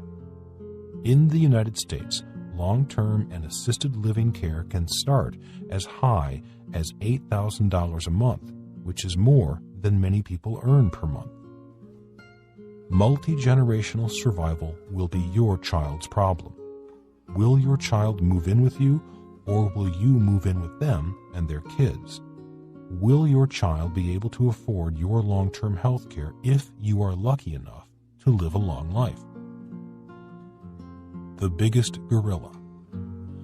The most expensive problem on the horizon is not Social Security or multi-generational housing. The biggest gorilla sitting quietly in the room is Medicare. Medicare was created in 1965 and today is an unfunded liability estimated at over $100 trillion, more money than all the money in the world. Your child will wrestle with this $100 trillion gorilla one way or another. President George W. Bush created the most expensive social problem in recent years and the largest Medicare liability when he signed into law Medicare Part D. President Barack Obama's Obamacare sets the stage for another massive problem that your child will pay for one way or another. I believe Obamacare is more problematic than Medicare. Today, the first wave of approximately 80 million U.S. baby boomers has begun to collect on Social Security and Medicare. Keeping the math simple, if 80 million baby boomers collect $1,000 a month from the government, that is $80 billion each month in taxpayer money, yours and your child's taxes. Baby boomers will live longer than their parents and demand expensive medical care to stay alive, as long as someone, your child and his or her peers, is willing to fund their golden years. This leads to the next gorilla. 800-pound gorilla number 2, accelerating national debt. Most of us have heard of the power of compounding interest. Albert Einstein is often credited with referring to it as the most powerful force in the universe. A parallel concept is the miracle of compounding debt. Your child will face the tyranny of compounding debt as well as the compounding interest on that debt. In the year 2000, the national debt of the United States was over $5 trillion. By 2012, it had risen to over $16 trillion. In 2011, riots erupted in Greece when the government of Greece declared bankruptcy. The United States, England, and Japan may not be far behind. This leads to the next gorilla waiting for your child. 800-pound gorilla number 3, the new depression. Chairman Ben Bernanke is currently running the U.S. Federal Reserve Bank. He is arguably the most powerful banker in the world simply because he has the power to tell the Treasury to print U.S. dollars. His first profession was a college professor at Princeton, and he particularly studied the Great Depression. He believes the reason the last depression was so severe was because the Fed did not print money, which caused the economy to collapse. Hence, he believes the way to save the economy in this new depression is through quantitative easing, aka printing money. That is why his nickname is Helicopter Ben, for reportedly suggesting he would drop money from helicopters if the economy stalled. History records 2 different types of financial depressions. 1. The Great Depression of 1929 in the United States. 2. The German hyperinflation in the 1920s. Summarized in simple terms, the American Depression was caused by not printing enough money. The German hyperinflation type of depression was caused by printing too much money. A few disturbing comments from the Fed Chairman Ben Bernanke and a student are: the U.S. government has a technology called a printing press, or its electronic equivalent today, that allows it to produce as many U.S. dollars as it wishes at no cost. 2002. House prices have risen by nearly 25% over the past 2 years. Although speculative activity has increased in some areas, at a national level, these price increases largely reflect strong economic fundamentals. 2005. In 2007, housing prices began crashing. The Federal Reserve is not currently forecasting a recession, 2008. One myth that's out there is that what we're doing is printing money. We're not printing money, 2010. Chairman Bernanke is a distinguished academic. Unfortunately, he is not a businessman. From my viewpoint, his statements reflect being out of touch with the real world. After 2007, it became apparent to me that Chairman Bernanke favored the German type of depression, a financial crisis that, if successful, will lead to hyperinflation. He believes printing money will solve the problem of printing money. It is like an alcoholic drinking more to cure his addiction. Hyperinflation is a period of rapid inflation that leaves a country's currency virtually worthless. For people who work for money and savers who believe in saving money, hyperinflation could wipe them out. This is important to note because during the last U.S. Depression, the Americans who had jobs and had money saved were the winners. Q&A. Question: how long did the last U.S. Depression last? Answer: it lasted 25 years. In 1929, the Dow was at a high of 381 before crashing. It took until 1954 before the Dow reached 381 again. If the Great Depression lasted 25 years, the new depression could last from 2007 to 2032. During the German Depression in the 1920s, those who produced products that were needed for survival, products such as shelter, debt, and fuel, did well. A few did very well because producers could raise their prices. In the new depression, savers, retirees, and fixed-income workers will be the biggest losers. Debtors and producers of food, fuel, and shelter, as well as those who hold gold, silver, and diamonds rather than cash, will be the biggest winners. The point is, it is important to prepare your child for the possibilities of both types of depressions. Sir Edmund Burke, who lived from 1729 to 1797, said, "Those who do not know history's mistakes are doomed to repeat them." This global financial crisis is a global condemnation because our schools fail to teach financial history, an essential element of financial education. The warnings of economists. Today, many people claim that printing money to stimulate the economy is Keynesian economics. That is rubbish. That is a lie told to a public that has no idea what Keynesian economics are. This is what British economist John Maynard Keynes had to say about devaluing the currency.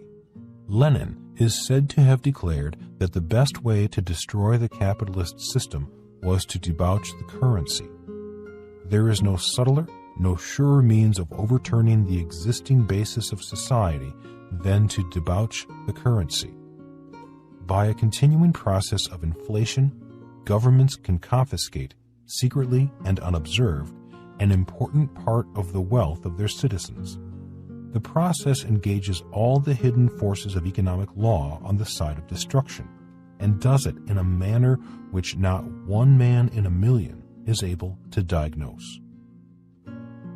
Rich Dad Lesson. Financial education must include lessons in financial history.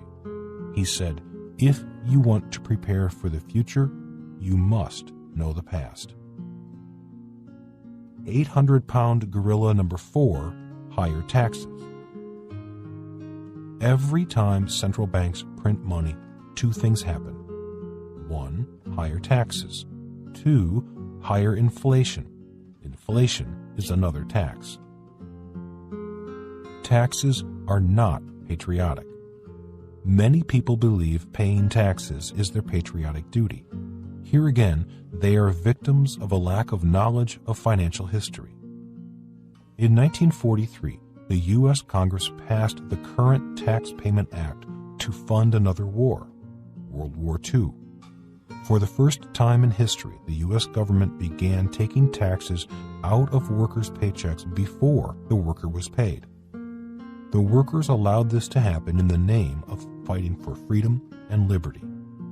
That is why many Americans believe it is patriotic to pay taxes. The problem is, World War II is over, but the United States never stopped collecting taxes. As you know, bureaucrats running the government know how to spend money, but they do not know how to make money. They only know how to increase taxes. Runaway spending and raising taxes is not a rich or poor problem. The rich have just as many welfare programs as the poor. The rich have corporate welfare programs, and the poor have social welfare programs. Regardless of what you call them, the taxpayers pay the price. Welfare programs for the rich are often called pork. Pork funds such programs as Bridges to Nowhere and building weapons the military does not want. Pork is welfare for the rich because it funds projects that generate profits for rich business owners but that aren't needed. Today, if government welfare to both the rich and the poor were cut off, there would be a crash bigger than the subprime crash of 2007. Granted, some government programs do a lot of good. The problem is that your child will pay the price for those programs with higher and higher taxes. One discussion a parent should have with their child as early as possible is on the subject of taxes and explaining who pays the most in taxes and why. To illustrate and explain the subject of taxes, Rich Dad drew the cash flow quadrant for me. The letters in the 4 quadrants represent E for employee, S for small business or self-employed, B for big business, 500 employees or more, I for investor.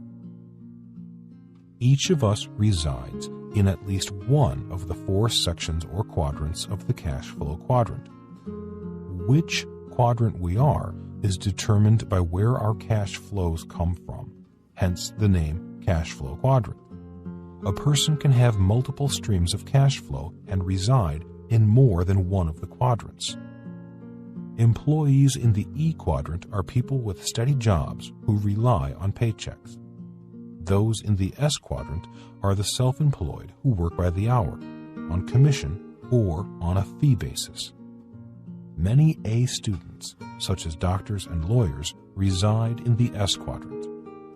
The B quadrant is filled with people such as Steve Jobs and Bill Gates, entrepreneurs who start large businesses.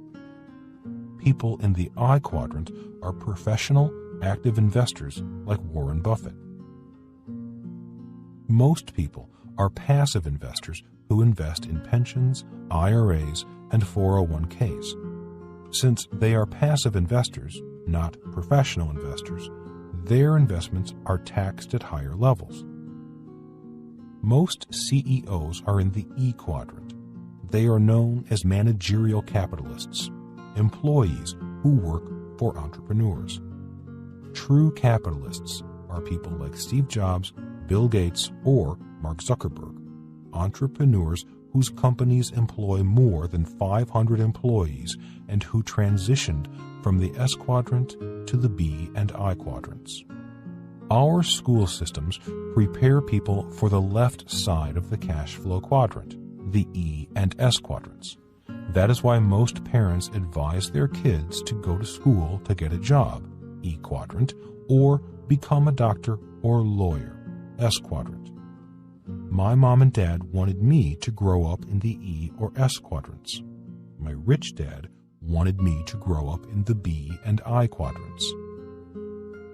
The differences in taxes between the people and the quadrants are extreme. Where a person resides in the cash flow quadrant, meaning where their income comes from, determines how that income is taxed. The diagram here depicts different types of income from different quadrants and who pays the highest percentages in taxes today. Tax percentages paid per quadrant. E, 40%. S, 60%. B, 20%. I, 0%. Now you know why President Obama paid 20.5% in taxes and Mitt Romney paid 14%. The difference is the blended differences in income earned in different quadrants. President Obama looks at the world from the E and S quadrants. Mitt Romney views the world from the B and I quadrants. Most socialists live in the E and S quadrants. The true capitalists live in the B and I quadrants. As you can see, advising and encouraging your child to go to school and get a job in the E quadrant or go to school and become a doctor or lawyer in the S quadrant is advising them to work for income on which they'll pay the highest percentages in taxes. The A students, the doctors and lawyers in the S quadrant, pay the highest tax percentage of all quadrants. Whenever the masses cry out, "Tax the rich," the taxes are raised on high-income wage earners in the E and S quadrants, people like CEOs, doctors, and lawyers. The truly rich, the true capitalists in the B and I quadrants, pay very little, if any, in taxes. To some people like President Obama, this may sound dishonest and unfair. Later in this book, we'll look at why tax breaks for those in the B and I quadrants are not only fair, but also important to keep the wheels of the economy turning. By understanding taxes early in life, your child has time to make better life decisions about what they want to study and which quadrants are best for them. A person should never choose a quadrant just to pay less in taxes, but understanding the fundamental differences is a part of financial education. Understanding the quadrants, different types of income, and the taxes on that income will give your child a foundation for making informed choices about money, business, and investing. Preparing your child for the B and I quadrants takes time. Steve Jobs, Bill Gates, and Mark Zuckerberg started their journey to the B and I quadrants as teenagers. These three men all dropped out of great schools, such as Harvard and Reed College, because school, primarily, prepares students for the E and S quadrants, not for the B and I quadrants. Salary, $1 a year. Question: why was Steve Jobs' salary only $1 a year? Answer: he was a true capitalist. His income did not come from the E or S quadrants. In preparing your child for the guerrilla wrestling that lies ahead, it is important that your child knows that there are different options open to them. Options other than go to school, get a job, work hard, and pay higher and higher taxes. Later in this book, I will go into why the tax rates are different in the different quadrants. You will also find out why it is that when people shout "tax the rich," the tax authorities tend to leave the B and I quadrants alone. No matter how hard President Obama tries, those in the B and I quadrants will find legal ways to pay less in taxes. The lesson on capitalism begins with the first chapter of Rich Dad, Poor Dad, the lesson, "The rich don't work for money." Simply said, the people who work for money, those in the E and S quadrants, pay the highest percentages in taxes. Those in the B and I quadrants are capitalists. Capitalists do what the government wants done, like creating jobs and affordable housing. Hence, they pay the least in taxes. This is true in all Western economy countries. This difference in taxes will be further clarified in coming sections, because taxes are an important part of a person's financial education. Is it too late to change quadrants? Question: Does a person need to be young to make the transition from the E and S quadrants to the B and I quadrants? Answer: no. Colonel Harlan Sanders did not start his journey until after he was retired. At the age of 65, a new freeway bypassed his little chicken shop and his business collapsed. That was when he left the S quadrant and began his Kentucky Fried Chicken franchise in the B and I quadrants.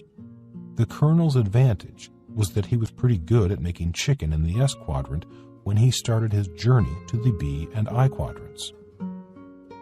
The B and I quadrants are demanding, which is why a strong financial education and an early start are important. Many start the journey, but few succeed. Yet, for those who do make it, the rewards are immense. Success in the B and I quadrants is like climbing Mount Everest, ascending to the top of the world, the top of the financial food chain. If your child starts preparing early enough, they have a better chance of making it. The good news is that you do not have to be the smartest person to succeed in the B and I quadrants. You do not have to be an A or B student, which is more important in the E quadrant, and especially the S quadrant. Success in the B and I quadrants is best described as a team sport. All you have to do is surround yourself with smart, trustworthy, hardworking people. And while that may seem simple enough, it is often the toughest challenge of the B and I quadrants. Inspiration versus motivation. Inspire. The word comes from Latin inspiratio, meaning in spirit or inspired by God. Motivate. The word comes from Latin motere, meaning to move. My story. In 1969, I graduated from the U.S. Merchant Marine Academy in New York. Since the Vietnam War was on, I volunteered to serve my country rather than begin my career as a merchant ship's officer, a profession I had prepared for with 4 years of schooling. I had a great job lined up as an oil tanker officer with Standard Oil, but I knew I had to serve my country.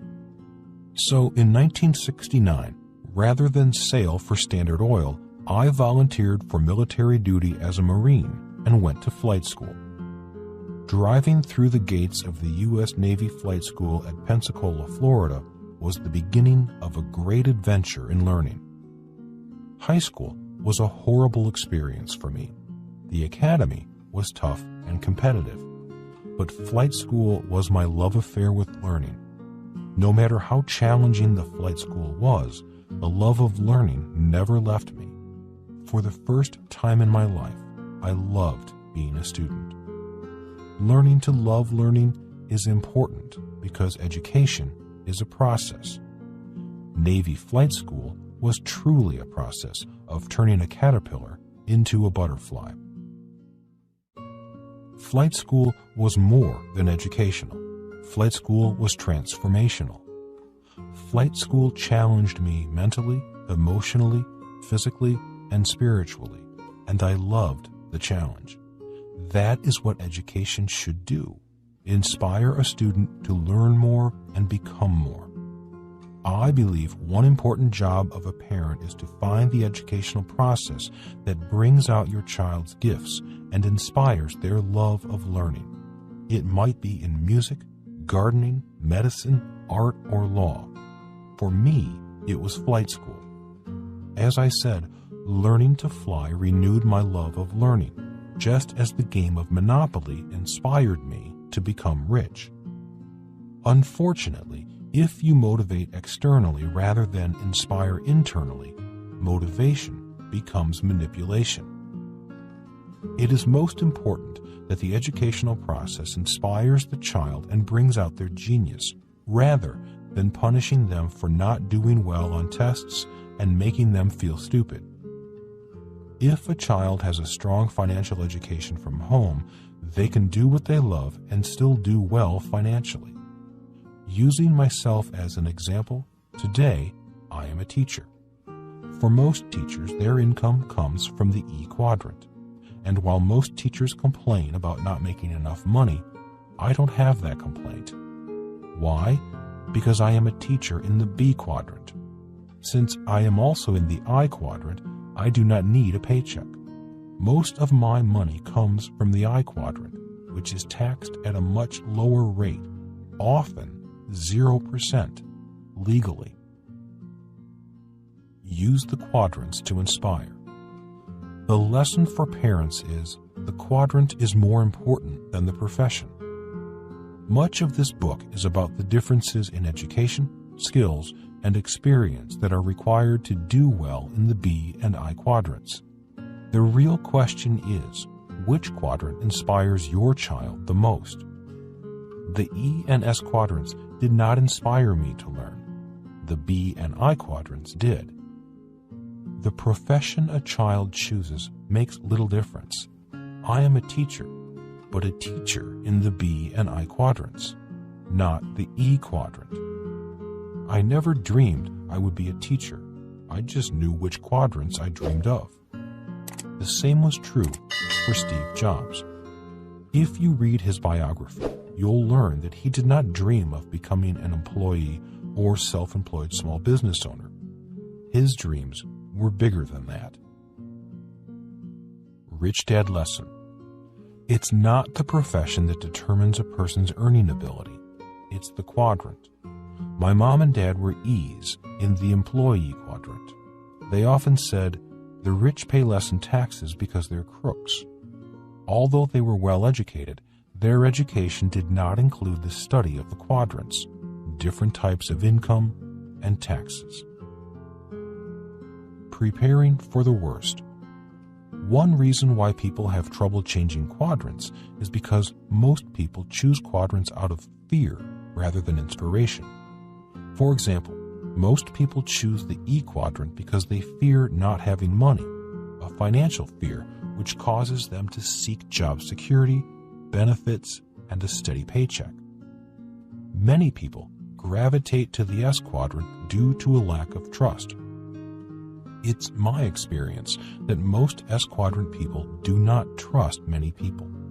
They want to do their own thing and be their own boss, which is why they often say, if you want something done right, do it yourself. The problem with the S quadrant is that you do not really own a business. You own a job. If you stop working, your income often stops. This means you own a busyness, not a business. A business in the B quadrant, on the other hand, continues to generate revenue whether you work or not. Training for life. The reason Kim and I retired at 37 and 47 is because we had income coming in from the B and I quadrants. We had no income from the E or S quadrants. One reason I loved flight school so much was that we were inspired to face our fears every day. I was not in flight school for a steady paycheck or early retirement benefits, although I knew many student pilots who were. Career Marines are employees of the U.S. government. I was in the Marine Corps and flight school for the inspiration, the preparation for war. Rather than seek security, our instructors forced us to practice emergency maneuvers on each and every flight. Rather than hope and pray things would go right, the instructors would intentionally cripple the aircraft in some way, sometimes even killing the engine. They forced us to face our fears, keep our cool, and still fly. It was perfect training for life in the B and I quadrants. Many people will struggle financially simply because their emotions run their lives. Rather than face their financial fears, they hide from them. Many employees in the E quadrant hide under the blanket of a steady paycheck and job security. The self-employed in the S quadrant hide behind the veil of rugged individualism, the need to be the smartest and the best. Tell your children about the gorillas. Rather than shelter your children from the real world, advising them to get good grades and a good job that will protect them from the real world, tell them about the four gorillas that loom in their future. When it comes to money, all children are smart. Let them prepare for their futures, just as my flight school instructors helped me prepare for Vietnam. I know many experts will say that it is not good to scare kids, but this is not about scaring them. It is about preparing them for the future. By facing their fears and preparing for the worst, they have a better chance for a better life.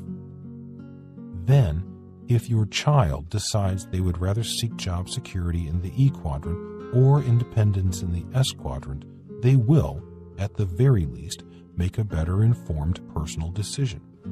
If they believe their best chances for success are in the B and I quadrants, they have time to prepare. Just as Steve Jobs and Bill Gates started their process in their teens, it is best your child do the same, especially if they want to be entrepreneurs. Your child will face a much different world than the world we live in today. The financial opportunities will be enormous, but so will the problems. The bankruptcies of entire countries have just begun. The near bankruptcy of Greece was only the beginning. We hear people say the next generation of Americans will not do as well as previous generations. One reason that may be true is because our schools are not preparing them for the real world, the world of the future. Simply said, don't just protect your child from the future, prepare them for it. Final words on financial history. In 1971, President Richard Nixon took the U.S. dollar off the gold standard. In 1971, the U.S. dollar ceased being real money. The U.S. dollar became currency, an instrument of debt, an IOU from the American taxpayers. The good news is that after 1971, the world economy boomed, but it was an economy based on debt. In 2007, the debt balloon exploded. Now we are in a financial crisis, a new depression. This may be the price we pay for not learning from the past. History repeats itself. Mayer Amschel Rothschild, born in 1744 and founder of the Rothschild banking empire, explained the cause of this global financial crisis. Give me control over a nation's currency, and I care not who makes its laws. In 1971, when President Nixon took the U.S. dollar off the gold standard, it made no difference who made the laws. Republican or Democrat, it made little difference. The bankers of the world took control of the most powerful country in the world, the United States of America. Yet President Nixon was not the first American to fall to the power of the bankers. Thomas Jefferson, one of America's founding fathers, signer of the Declaration of Independence, and third President of the United States, stated, "If the American people ever allow private banks to control the issue of their money, first by inflation and then by deflation, the banks and corporations that grow up around them will deprive the people of their property until their children will wake up homeless on the continent their forefathers conquered." Jefferson also warned, "I sincerely believe that banking institutions are more dangerous to our liberties than standing armies, and that the principle of spending money to be paid by posterity is swindling futurity on a large scale." In other words, the central banks, created in 1913, and of which the Federal Reserve Bank is the most powerful in history, have been stealing the future from our parents, our children, and their children's children. That theft has now spread throughout the world and fueled the global crisis we face today. The U.S. Federal Reserve Bank is not a U.S. enterprise. It is a cartel controlled by the richest banking families in the world. It is no longer federal. You and I have no control over it. It has no reserves. It does not need money. It prints money. It is not a bank. In 1913, the 16th Amendment to the U.S. Constitution was passed. It gave the federal government the power to assess an income tax on its citizens. The 16th Amendment led to the creation of the IRS, the Internal Revenue Service, and gave it the power to collect those taxes.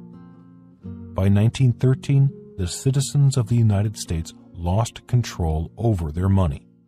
The richest people in the world took control over the soon-to-be most powerful country in the world.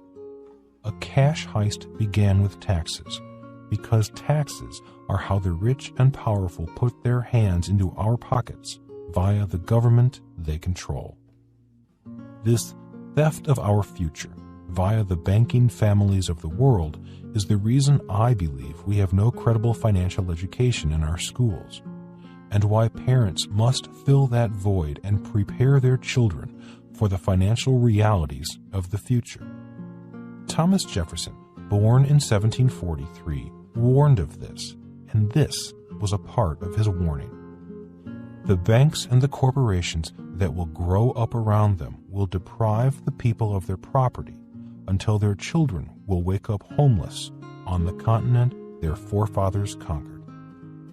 This may explain why our government bailed out the megabanks such as Goldman Sachs and Bank of America, and bailed out corporations such as AIG and General Motors, bailouts paid for by the taxpayers. It was not to save jobs. It was to save the rich. The end of the Fed? During the presidential election of 2012, Ron Paul, a representative from Texas and candidate in the Republican primaries, talked about his book, End the Fed. In that book, he writes about the power of a central bank that works against the personal interest of Americans. In other words, who pays Fed Chairman Bernanke's salary? He inspired an End the Fed grassroots movement. Thomas Jefferson would agree. Back in the 1800s, Jefferson said, "The issuing power of money should be taken from the banks and restored to the people to whom it properly belongs." Futile effort. While it may be a noble effort, working to end the Fed is a waste of time. The entire corrupt system will probably collapse, just as the Roman Empire collapsed around the 5th century. Will it collapse? When will it collapse? Who knows? Rather than end the Fed, my rich dad taught his son and me to be the Fed. To be the Fed requires a high level of financial education, which is why he started teaching us early in life. By the end of this book, you will learn how you too can inspire your child to be the Fed rather than work to end the Fed.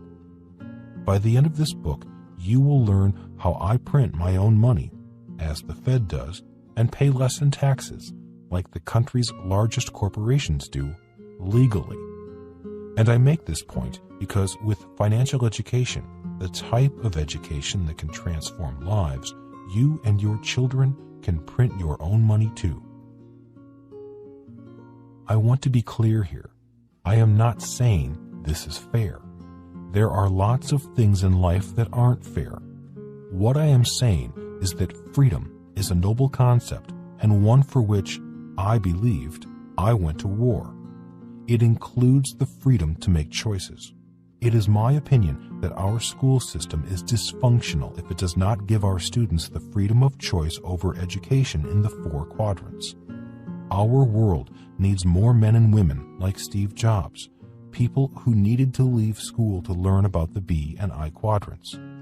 But why should they leave school to do so? Steve Jobs created jobs. Our schools produce enough CEOs, the managerial capitalists, who are employees who need a job and often destroy jobs. It is not fair when our schools teach history that is selective or distorted. Why not tell the kids the truth? Much of history is about money. It is a distortion of the truth to say wars are fought for freedom. Wars are fought for money. War is very big business. It is a distortion, a single point of view opinion to say that Christopher Columbus was an explorer. He was an entrepreneur, financed by Queen Isabella, who went in search of a trade route to Asia. Columbus was the Steve Jobs of his era. His discovery of the riches of North and South America made Spain the richest country in the world at the time. With all the gold stolen by the great explorers, pirates, such as Francisco Pizarro, Ferdinand Magellan, and Hernando Cortez, Spain's economy boomed. Spain, once a great nation, is today one of Europe's economic basket cases, along with Greece, Italy, and France. This time, Spain's economy went boom and bust, not on gold and silver, but on debt, counterfeit money from central banks, just like the rest of the world. The great pirates still roam the world. Today, they do not sail ships. Today, they run international banks.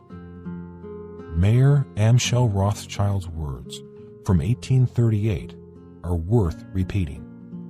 Give me control over a nation's currency, and I care not who makes its laws.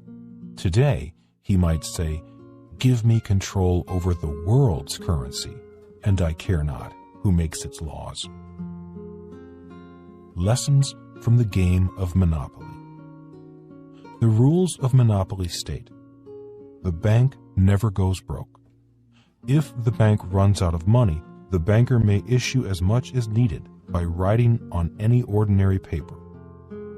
This is why Rich Dad used the game of Monopoly to teach his son and me about money.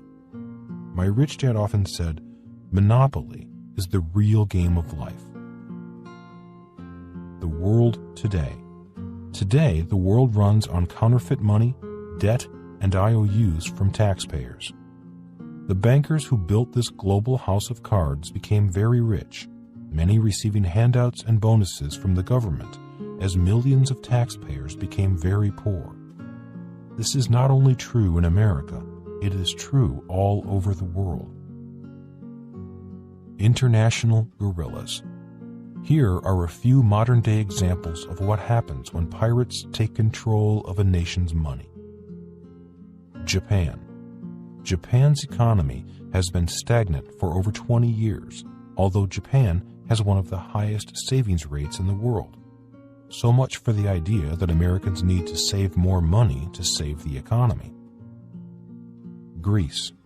Greece went bust in 2012, and then retirees began committing suicide, unwilling to face old age and poverty. Spain, Italy, and Portugal are next.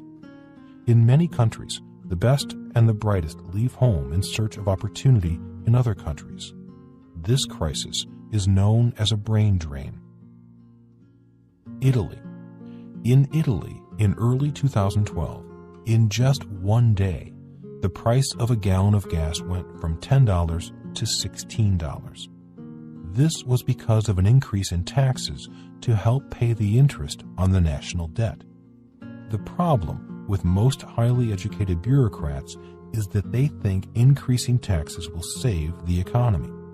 Taxes kill economies, as bankers and politicians get richer.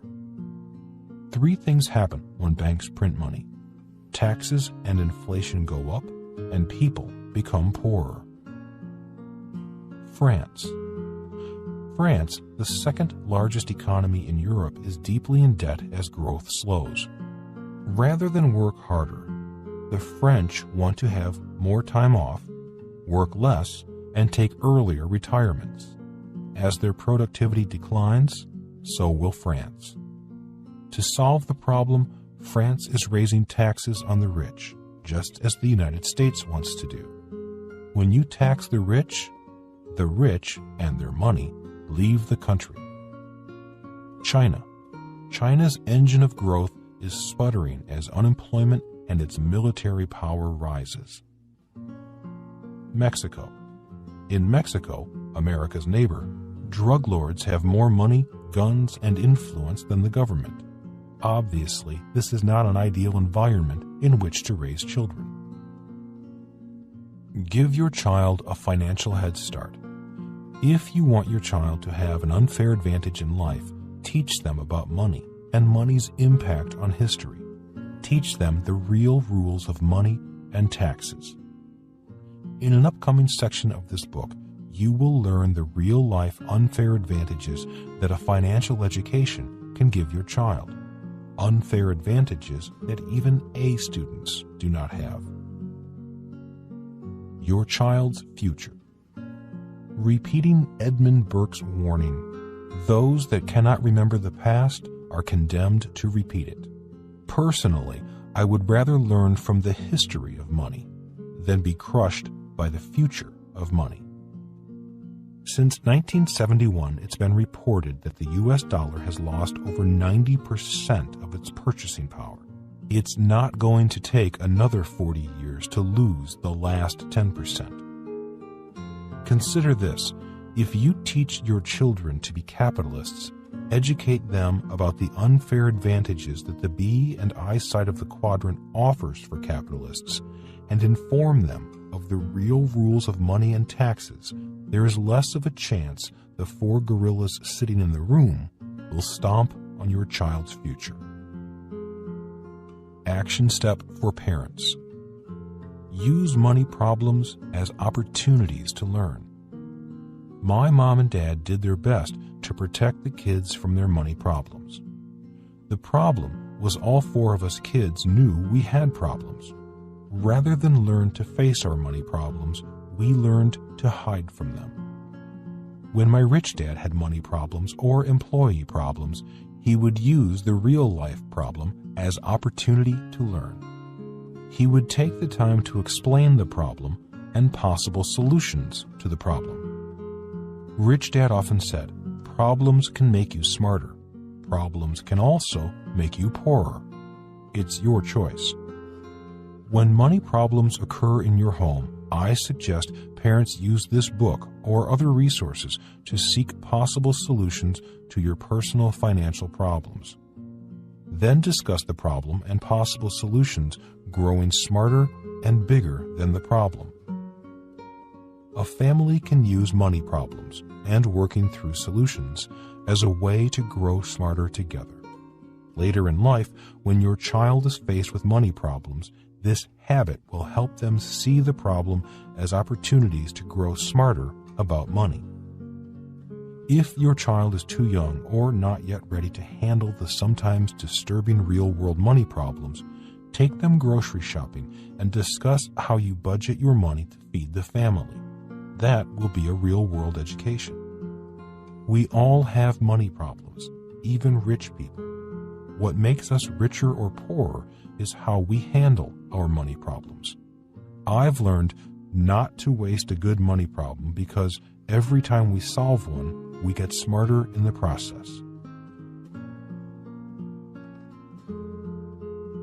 At what age should you start teaching your child about money? Part 1, Chapter 4, Lesson Number 4, Windows of Learning.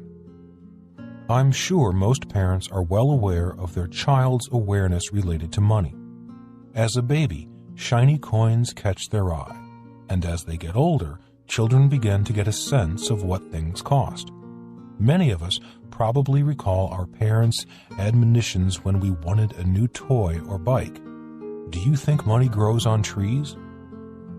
They see money changing hands at the grocery store, the movies, the gas station, and soon have an understanding of paychecks and expenses.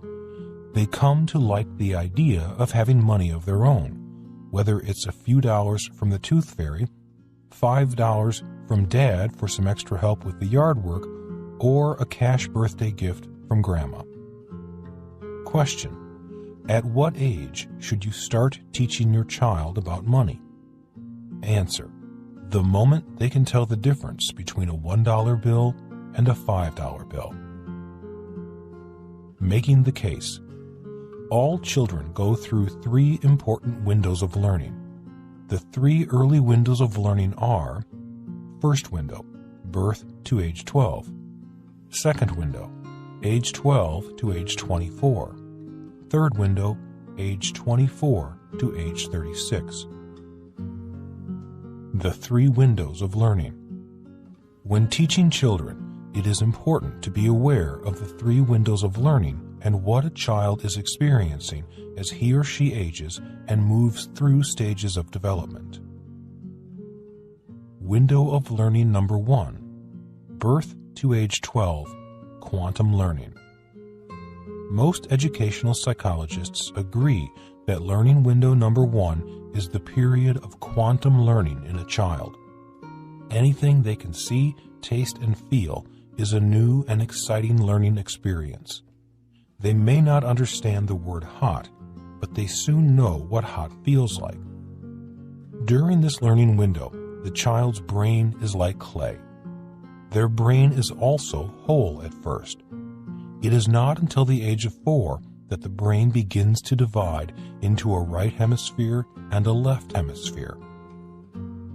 If a person is described as right brain dominant, the person is more artistic, creative, and more free-flowing in their approach to life. If a person is described as left brain dominant, the person is more bookish, less creative, and more linear. The left brain is where speech, reading, writing, and math skills and aptitudes are said to come from. Traditional schools believe left brain dominant students are smart. Art, music, and dance schools tend to attract right brain dominant students. If a child is left-handed, the tendencies of the right brain or left brain dominance may be reversed. A number of researchers believe that great geniuses are dominant on both sides. One researcher studied individuals like Winston Churchill who, as a young boy, often reported flashes in the brain that stunned him. A few minutes later, he was able to articulate his flash of genius. In overly simple terms, the flash of genius took place in his right brain, the creative side. Since speech comes from the left brain, the flash of genius had to travel from the right hemisphere to the left hemisphere, which allowed him to talk about his new ideas. Today, we might say a light went on in our head. As you might expect, not all researchers agree with this school of thought. One reason why games such as Monopoly are great teaching tools is because games engage both the left and right hemispheres of the brain. Games have the power to engage the whole person, not just the brain's left hemisphere. This is true for children as well as for adults. In other words, learning is as much a physical and emotional process as it is a mental one. Regardless of which side of this debate you land on, it seems to hold true that during this first window of learning, from birth to age 12, a child is a learning machine. Parents do not need to encourage them to learn. They learn actively, progressing from crawling to walking, talking, eating, and learning to ride a bicycle. The little learning machine often wears parents out. Then the child goes to school. This first window of learning is when the child learns language and accents. For example, the speech of a child born in Alabama may develop with a Southern accent, while a child born in New York may develop a distinctive New York accent. Later in life, a child may learn another language, but the accent developed early in life often transfers to the new language. Children raised in Europe have a distinct advantage because they spend their early first window of learning years in a multiple language culture. Later in life, this experience allows them to learn new languages and change languages with ease. In contrast, a child raised in a single language environment often struggles to learn a second language later in life. During the first window of learning, the child acquires preferences for cultures, foods, and music. A delicacy for one child is disgusting to another. A child growing up in the city will see the world differently than a child growing up on a remote farm. A child growing up in the ghetto will see the world differently than a child growing up in suburbia. Similarly, a poor child will develop differently than a child born to wealth, and an abused child will often face challenges later in life that a child raised with love may never understand. Between birth and age 12, the child's brain is relatively smooth. As learning takes place, neural pathways are formed in the brain. In simple terms, neural pathways are like roads inside the brain. Just as a person moving to a new town needs to find their way around town and learn the path from their home to the supermarket, to work, and to church, a child's brain is forming neural pathways when it learns to crawl, walk, talk, and ride a bike. The reason age 12 is an important age marker is because after 12, the brain begins to erase or wash away parts of the brain that have not yet formed neural pathways. In other words, use it or lose it. Once neural pathways are formed and the unused parts of the brain are erased, it becomes more difficult to learn new things. Connecting the dots in learning new things is not as easy after age 12. Rather than simply connecting the dots, bridges now have to be built over the ridges and valleys in the evolving, aging brain. So there is some truth to the saying, you can't teach an old dog new tricks. The older you get, the more learning slows, and the harder it becomes to build new neural pathways. These age periods are called windows because that is what they are. A window, an opening, brief period of time during which to learn something. For example, there is a window to learn how to walk. If the child is deprived of learning to walk during the first window, there is a possibility the child may be crippled for life because the skeletal, muscular, and motor skills never developed. The same is true for learning to talk and socialize with other people. If a child fails to learn to read and write during the first window of learning, they may be challenged, even handicapped, for life. They can learn these skills later in life, it's just harder. If the window is missed, the window closes. I recall a story of a child who was locked in a closet by her parents. The child missed the first window of learning and most of the second window before she was found. Although she is free today, she remains severely handicapped mentally, physically, emotionally, and socially. She never developed the normal neural pathways that most children develop while growing up. Window of learning number 2, age 12 to 24, rebellious learning. As a child enters their teens, they learn by rebelling.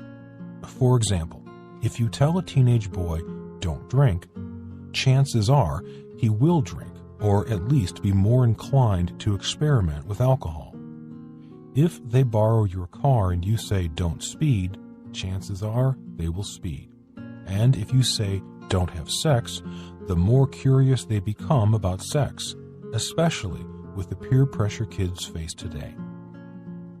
The second window of learning is called the window of rebellious learning because that is how a child learns during this period of life. They want to learn what they want to do or what to learn. They want to make up their own minds rather than be told what to learn. They begin to exercise their power to think and choose for themselves. Most intergenerational conflicts come from this window of learning. For example, in music, teenage and growth rebellion generates new forms of music. In the 50s, it was Chuck Berry and Elvis. Rock and roll shocked adults who were listening to jazz. In the 60s, the Beatles and the Rolling Stones exploded rock and roll through the new medium known as television. In the 1970s, John Travolta was the king of disco. In the 1980s, Nirvana introduced grunge music led by Kurt Cobain. Today's rap and hip-hop really started to take off in the 90s. And of course, Michael Jackson blurred the lines between black and white, music, dance, theater, music videos, and elaborate choreography. The challenge of window number 2. The real challenge of rebellious learning is that the child is not yet aware of the word consequences. For example, if you say don't speed, they do not yet understand the consequences of speeding. The possible results of their actions, consequences such as traffic tickets, car accidents, and even worse, death. As a parent, you are well aware of the risks and consequences, but the child is not.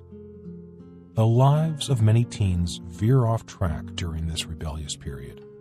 They can develop drug habits, drop out of school, father or give birth to children, or begin their careers in crime, primarily because they do not understand the ramifications of their actions.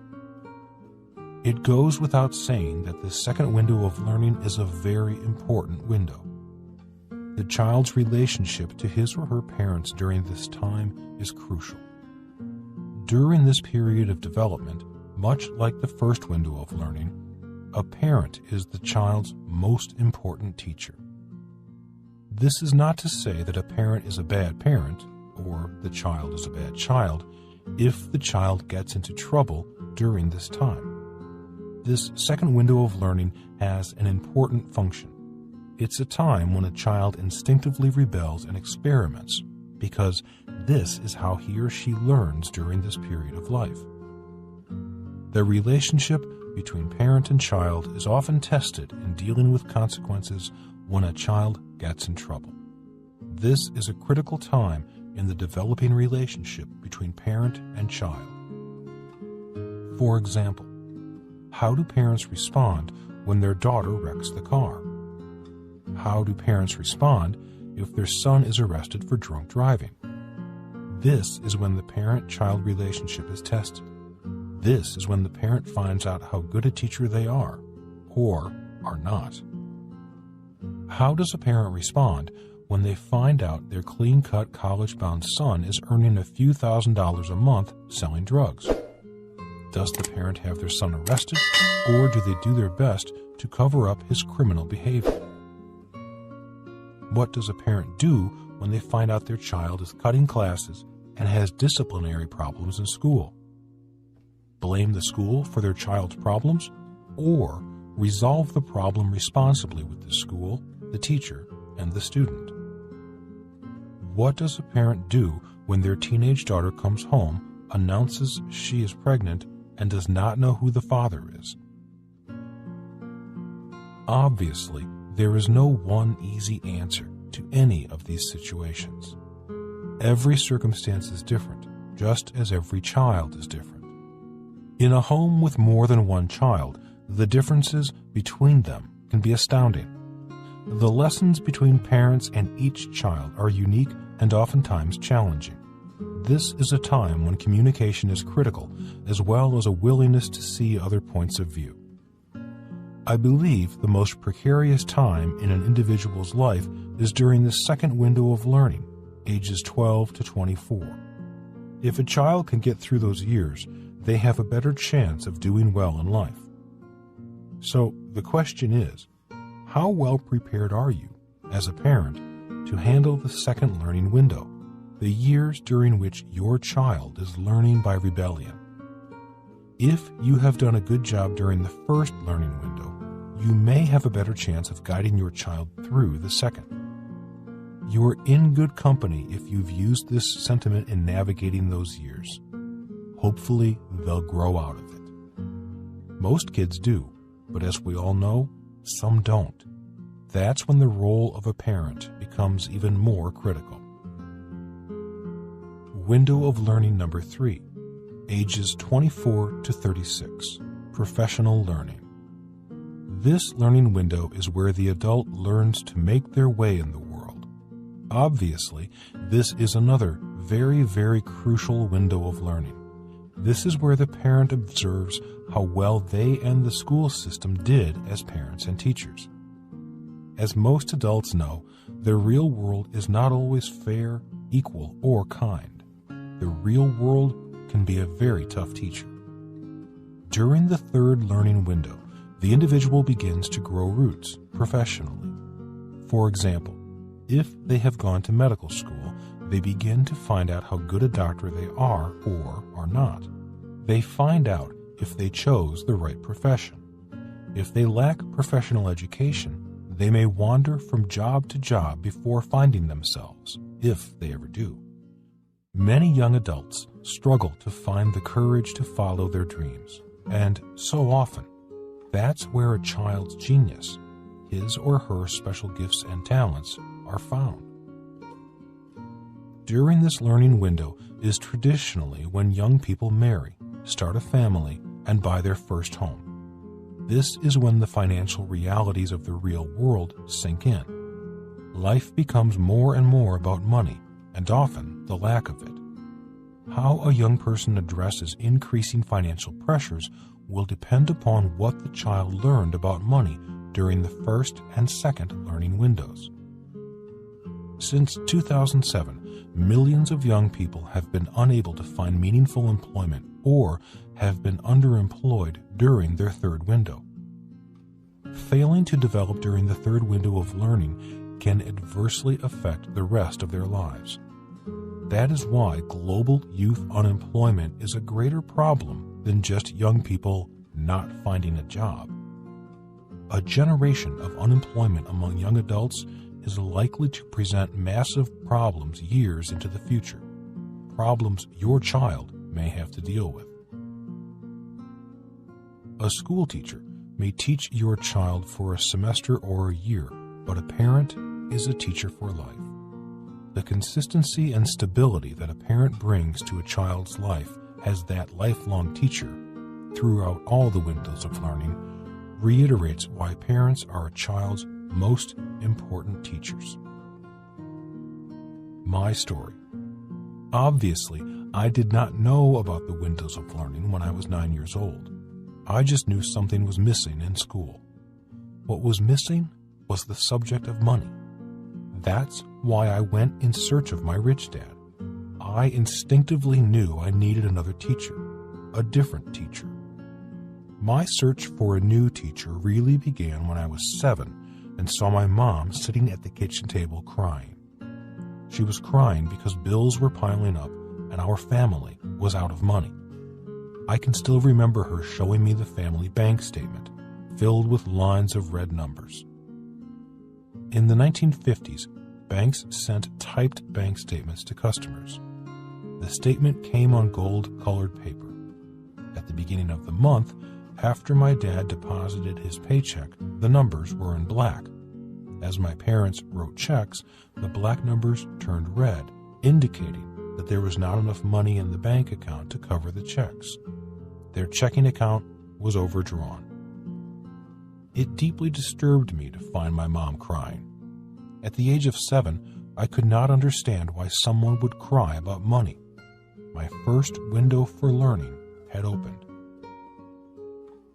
I asked her what Dad was doing about this problem. She defended him, saying he's doing the best he can. He is working hard and going to school to get his master's and doctorate degrees so he can get a higher paying job. At 7 years old, I really had no idea what she was talking about.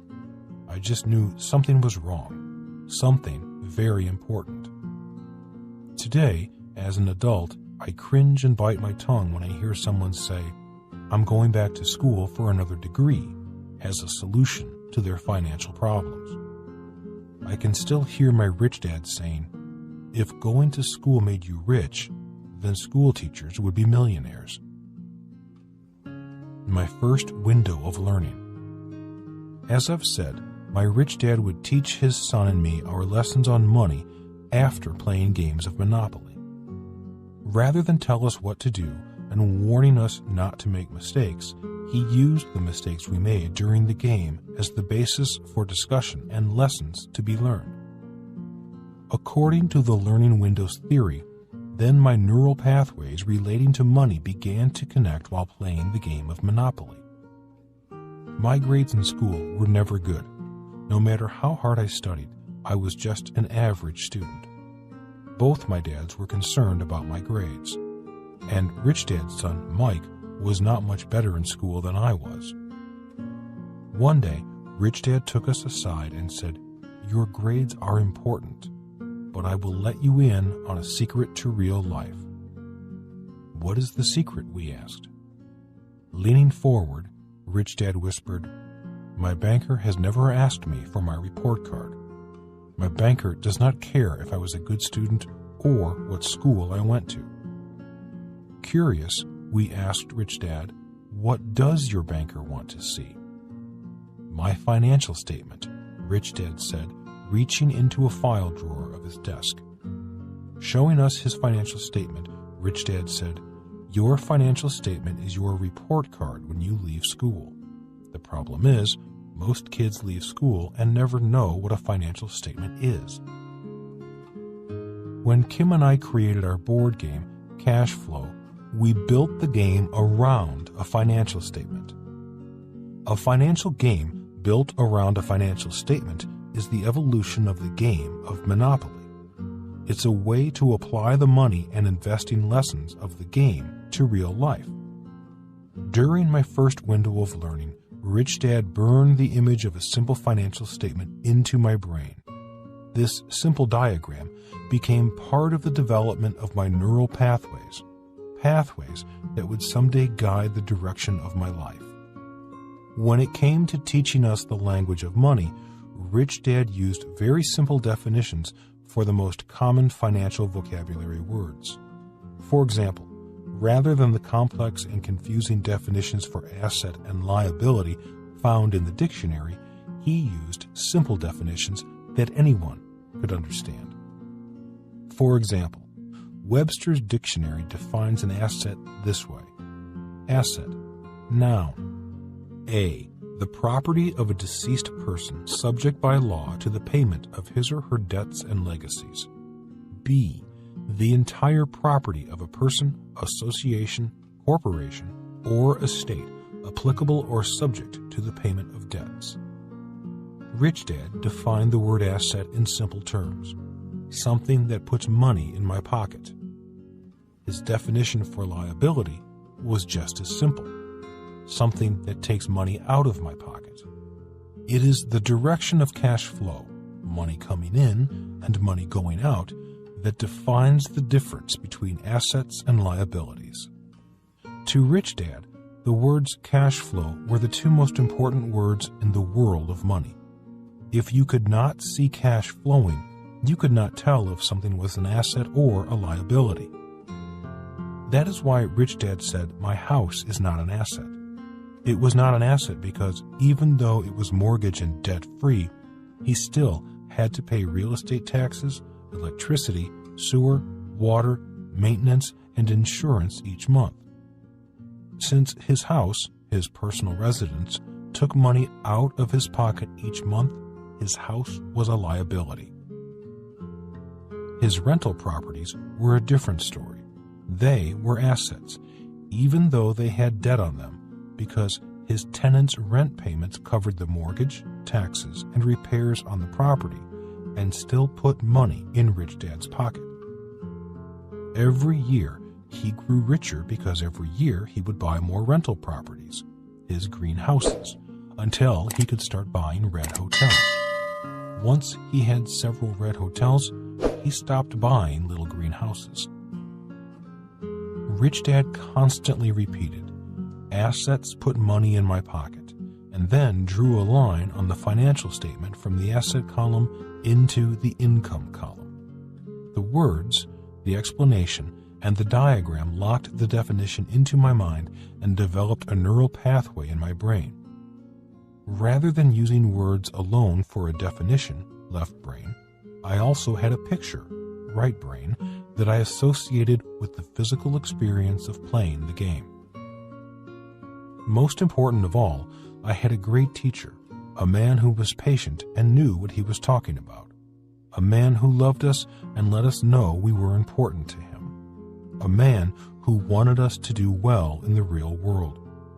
Although he was a very busy man, we played Monopoly together for hours. He was preparing us for the real world, a real world that ran on money. Rich Dad did not say something once and expect us to get the lesson. He believed in repetition as a key component to long-term learning. No matter how many times he told us something important, we could count on the fact that he would say it again and again. If I heard "assets put money in your pocket," followed by seeing his diagram with lines drawn from the asset column into the income column once, I heard and saw it 1,000 times. He also repeated, "Liabilities take money from your pocket," every time we played Monopoly. Today, I know my home, my personal residence, is a liability because it takes money from my pocket. I also know my apartment buildings, commercial buildings, oil wells, businesses, and the intellectual property of my books, games, and patents are all assets putting money in my pocket every month. It's because of the cash flow from my assets that I don't need a paycheck or a retirement plan. As Einstein once said, simplicity is genius. My rich dad was not an academic genius, but he was a financial genius. All he did was play Monopoly in real life. Almost anyone, even high school dropouts, can play Monopoly in real life. It's important that each person find the game they love to play. Steve Jobs loved his game, the game of making people feel smart, hip, and like geniuses, which is why Apple stores have Genius bars rather than service desks. Colonel Sanders loved the fried chicken business and the franchise game. Walt Disney loved making people happy and built the fantasy of a magical kingdom known as Disneyland. Not one of these three men finished college, but they all found the game they loved. Through their game, their genius came out. The same thing happens for many athletes. Their genius may not come out in a classroom, yet once they hit the basketball court, football field, or golf course, they are in their element. For someone with a love for music, it could be playing a musical instrument or singing that brings out their genius. Mick Jagger attended a prestigious school to become an accountant, but found his genius as a Rolling Stone. Early signs of a child's special genius are often found in the dreams they have for their future. In the cash flow game, before the first roll of the dice, each player chooses their dream. During my first window of learning, I discovered the difference between capitalists and everyone else. I found the game I wanted to play. By the time I was 12, this picture was burned into my neural pathways. E's and S's focus on job security.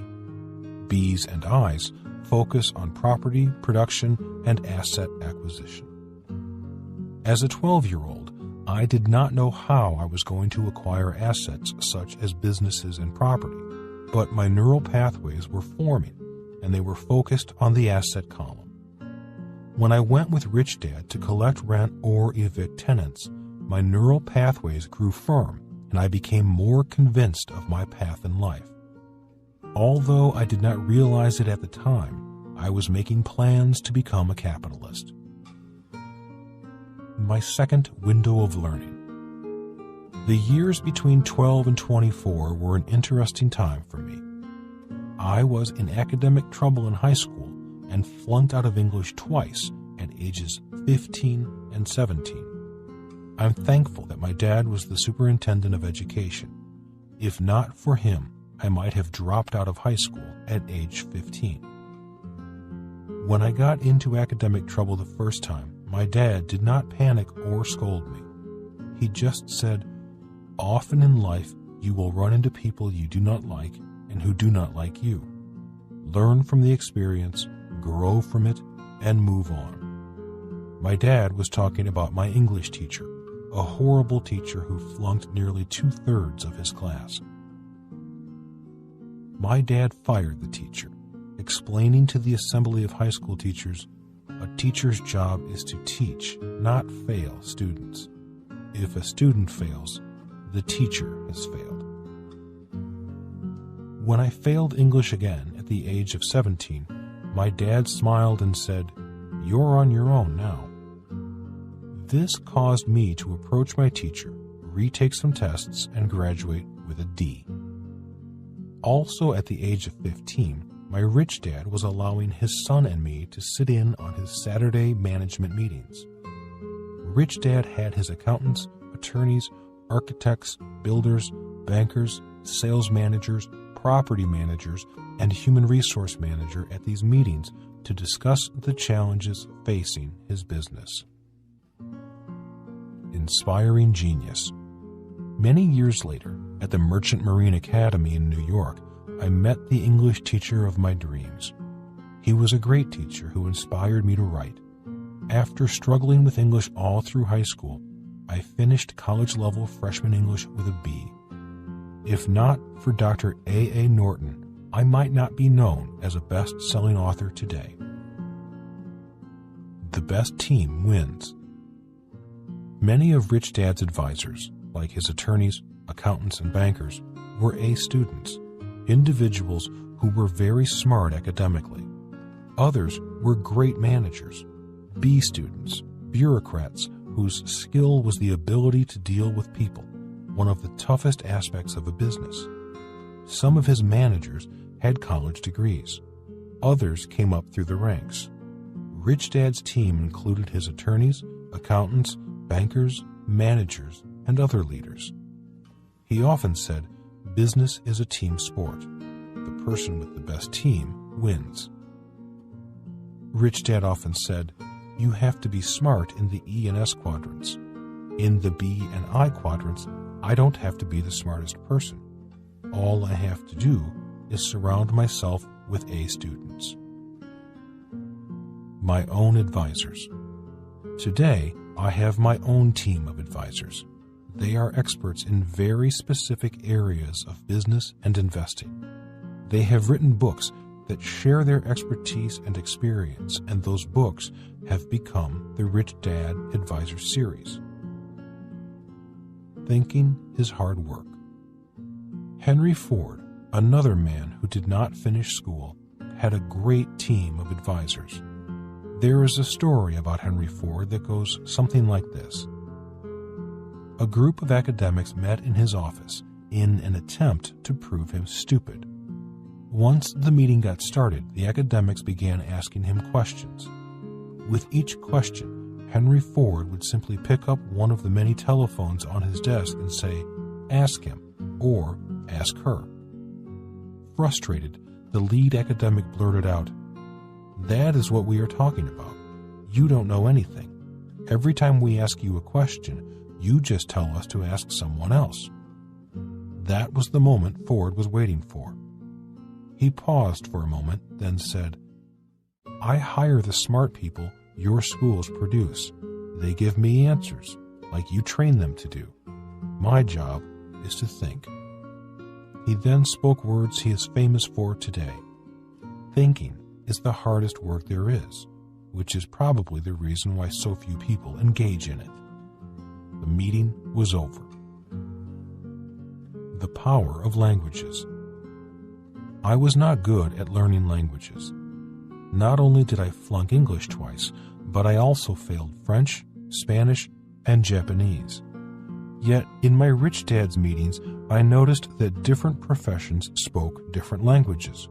For example, attorneys spoke the language of law, accountants spoke the language of accounting, bankers spoke the language of banking, and gardeners spoke the language of landscaping.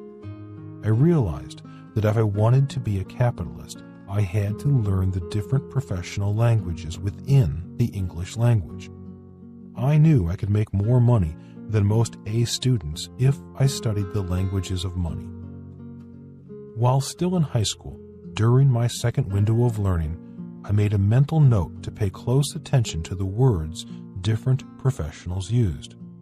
In other words, I knew I would have an unfair advantage if I learned to speak and understand different words and languages of the different professions, even if we all spoke English. During my second window of learning, between 12 and 24, I routinely observed Rich Dad, a man without much education who left school at the age of 13, leading very smart, talented, and experienced people. When I asked him how a person without much formal education could lead such a diverse group of people, he replied, "Respect. We are all smart at something. We all have special skills and talents the others do not. They know I need them, and they need me. So mutual respect goes a long way." Respect is more important than money. If a person feels their genius is respected, they work 10 times harder. If they do not feel respected, then they want more money and want to work less. An important lesson I learned during my second window of learning was the importance of diversity. Having two dads allowed me to see that my poor dad operated in a mono-professional culture. Almost everyone around him was a teacher with at least one college degree. Those with PhDs tended to look down on those with master's or bachelor's degrees. Later in my life, this lesson would become more relevant as I recognized the truth in the saying, "Birds of a feather flock together." Today, I notice that police officers hang out with police officers, attorneys hang out with attorneys, and real estate agents hang out with other real estate agents. At the age of 18, as I entered the U.S. Merchant Marine Academy in New York, I was aware that if I wanted to be a C student, a student of capitalism, I had to learn to be a leader and a generalist, not a specialist such as a doctor, lawyer, technician, or teacher. I knew I had to learn to work with people from all walks of life, people with diverse educational, ethnic, and economic backgrounds. Today, one of my personal role models for business leadership is Donald Trump. Although he is rich and successful, he treats most people, rich or poor, with respect. My experience in working with Donald is that his communication, even when it's tough, is always respectful. One reason why both Donald and I acknowledge and support the network marketing industry is because success in this industry requires tremendous personal development and personal leadership skills. In other words, if you want to learn, there are people and organizations in that arena who are willing to guide you. My key point is this: too many students continue in school and become educated and more specialized. Capitalists, C students, must be generalists, not specialists. Leadership skills and people skills are essential if you want to be a capitalist. If you are a genius who is an introvert, someone who enjoys texting over talking, your chances of becoming a capitalist are probably slim. My third window of learning. Returning from Vietnam in 1973 at the age of 25, I knew I had a few life decisions to make. I knew one thing for sure. I was definitely going to become a capitalist once my flying career was over. Seeing my poor dad unemployed in the prime of his life at the age of 53, without any property or production options, my neural pathways to capitalism became highways. I knew I could go back to my old job with Standard Oil of California sailing as a tanker officer, or I could fly for the airlines as many of my fellow Marine pilots were doing. But that would be specialization, a narrow focus, where tanker officers spend time with tanker officers and pilots hung out with pilots. The unfair advantage I had was my rich dad and his lessons on life's choices. Different classrooms. Pointing to the cash flow quadrant, Rich Dad would often say, each quadrant is a different classroom. Each classroom teaches different subjects, develops different skills, and requires different teachers.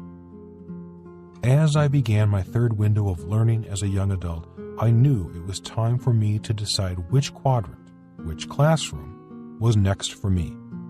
If I had chosen to return to sailing or flying, I would have chosen the E quadrant. At the age of 25, I was ready for my next educational experience into the B and I quadrants. I was going to become a student again. I did not know how long it would take me to graduate from the B and I quadrants, but at least I had my rich dad's education, beginning with the game of Monopoly at the age of 9, preparing me for the process. In 1973, at age 25, I knew it was time to make a life decision, my first real decision as an adult. My poor dad suggested I go back to Standard Oil as a ship's officer or get a job flying for the airlines as an employee in the E quadrant. When I told my dad my sailing and flying days were over, he suggested I go back to school, get my MBA, and possibly a PhD, as he had done. I listened to my dad and enrolled in the MBA program at the University of Hawaii. It did not take long for the old memories of how much I hated school to come back to me.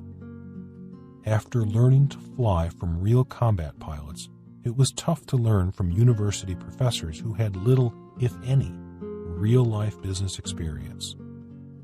In my youth, during my first and second windows of learning, I had sat in on many of my rich dad's staff and management meetings. Now, back in college, I realized that I had more real-world experience than my college professors, most of whom had never started or run a business. When I asked my college professors questions, I often received textbook theory rather than real-life answers and lessons. By my third month in the MBA program, I was once again flunking out. I really wanted to learn, but that environment, the MBA classroom, wasn't the right one for me. A business is not a democracy. It was during one exceedingly boring class that I remembered a very intense meeting my rich dad once had with his advisory team. As tempers flared and his team disagreed, my rich dad finally laid down the law and said, "A business is not a democracy. I pay your salaries. Either you do what I ask or look for a new job." I believe I was about 16 years old at the time, and the exchange disturbed me. I had never seen grown men and women argue so intensely or emotionally. I also remember many of his staff backing down once Rich Dad threatened to fire them if they failed to do their jobs. He said, "All I ask of you is to do your jobs. I do not want your excuses. If you cannot do your job, look for a new job." Once the meeting was over, Rich Dad took his son and me aside to make sure we were okay. It was then that I heard him say for the first time, "This is why A students work for C students. The A students may have been smart in school, but they do not have the guts to start, own, and run their own business. They went to school to become specialists, only knowing the law or accounting or sales and marketing. They know how to work for a paycheck, but they do not know how to build a business and make money. They have brains but lack guts. They are terrified of risk. If you don't pay them, they don't work. If they do extra work, they want overtime or time off. They want me to do things their way, but they are not willing to pay for their mistakes if they fail." He added, "I have to pay for my mistakes as well as theirs. If the company fails, I am left with the mess, the debt, and the financial losses. They simply look for a new job. That is the primary difference between A students and C students." He then told me, "People like your dad are A students, people who do well in school but never leave school. So they become B students, bureaucrats. They are people with responsibility who are terrified of risk. Most bureaucrats work for the government or other bureaucratic organizations, hiding in big corporations or organizations where office politics, laziness, and incompetence are tolerated. Most A and B students cannot survive in the B and I quadrants, where managing risk and living or dying by the results of your decisions are everything. Rich Dad also criticized my poor dad for being the head of the teachers' union. Although he did not say much to me on that subject, he did not hide his feelings toward union members. One day, a group of his employees got together to unionize his hotel and restaurant operations. He backed them down, saying, "I'll shut down the business and all of you will lose your jobs if you unionize. I can start a new business and I don't need the money, but you need your jobs. I've been fair to you and your families. All I ask is for you to be fair to me and my family." When the vote was taken, the union lost. As I sat in my MBA program classes, as an adult and a combat veteran entering my third window of learning and bored to tears, I better understood my rich dad's lessons. I realized my rich dad focused his life on his asset column by acquiring property and production. He was a true capitalist. My poor dad and rich dad's employees, many of whom were A and B students, focused on job security and a steady paycheck. They had college degrees and jobs, but owned nothing. They had no property or production. It's not surprising that they needed security, benefits, and a pension plan. Sitting in the MBA program, listening to my instructors drone on from textbooks and theory rather than real-life business experience, I realized I was learning from teachers I did not respect. That's not to say they weren't good people. Most teachers are like my poor dad, very good people dedicated to their profession. The problem with my MBA instructors was that they were A students who lived in the E and S quadrants. I wanted to learn from teachers who lived in the B and I quadrants. I dropped out of the MBA program after 3 months, the only time I ever dropped out of school. Not surprisingly, poor dad was disappointed. My rich dad wasn't. I didn't miss a beat in continuing my real-world education. I had signed up for a 3-day real estate investment course on my rich dad's suggestion. I recall challenging his suggestion and saying, "But I'm not interested in real estate." I also reminded him that I didn't have much money. Rich Dad just smiled and said, "That's why you need to take a course in real estate investing. Real estate is not about property. Real estate is about debt and using OPM, other people's money, to get rich." It finally dawned on me that my rich dad was, once again, steering me to the education I was seeking, education for life in the B and I quadrants. Education is a process. If you want to become a doctor, you go to medical school. If you want to become a lawyer, you go to law school. If you want to become a capitalist in the B and I quadrants, you need to choose your teachers, your classrooms, and your educational process carefully. In 1974, while still flying for the Marine Corps, I began applying to IBM and Xerox because they had the best sales and management training programs.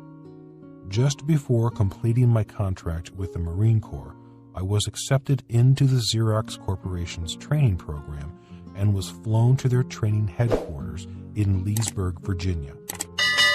Xerox was another step in connecting the dots, the educational process, to develop my neural pathways for the B and I quadrants. At Xerox, I struggled to overcome my shyness, knocking on doors and learning to handle objections and rejection in order to sell Xerox copiers. Finally, after 2 years, selling started to come more naturally, an integral part of who I was becoming, a capitalist in the B and I quadrants. Starting early is a head start.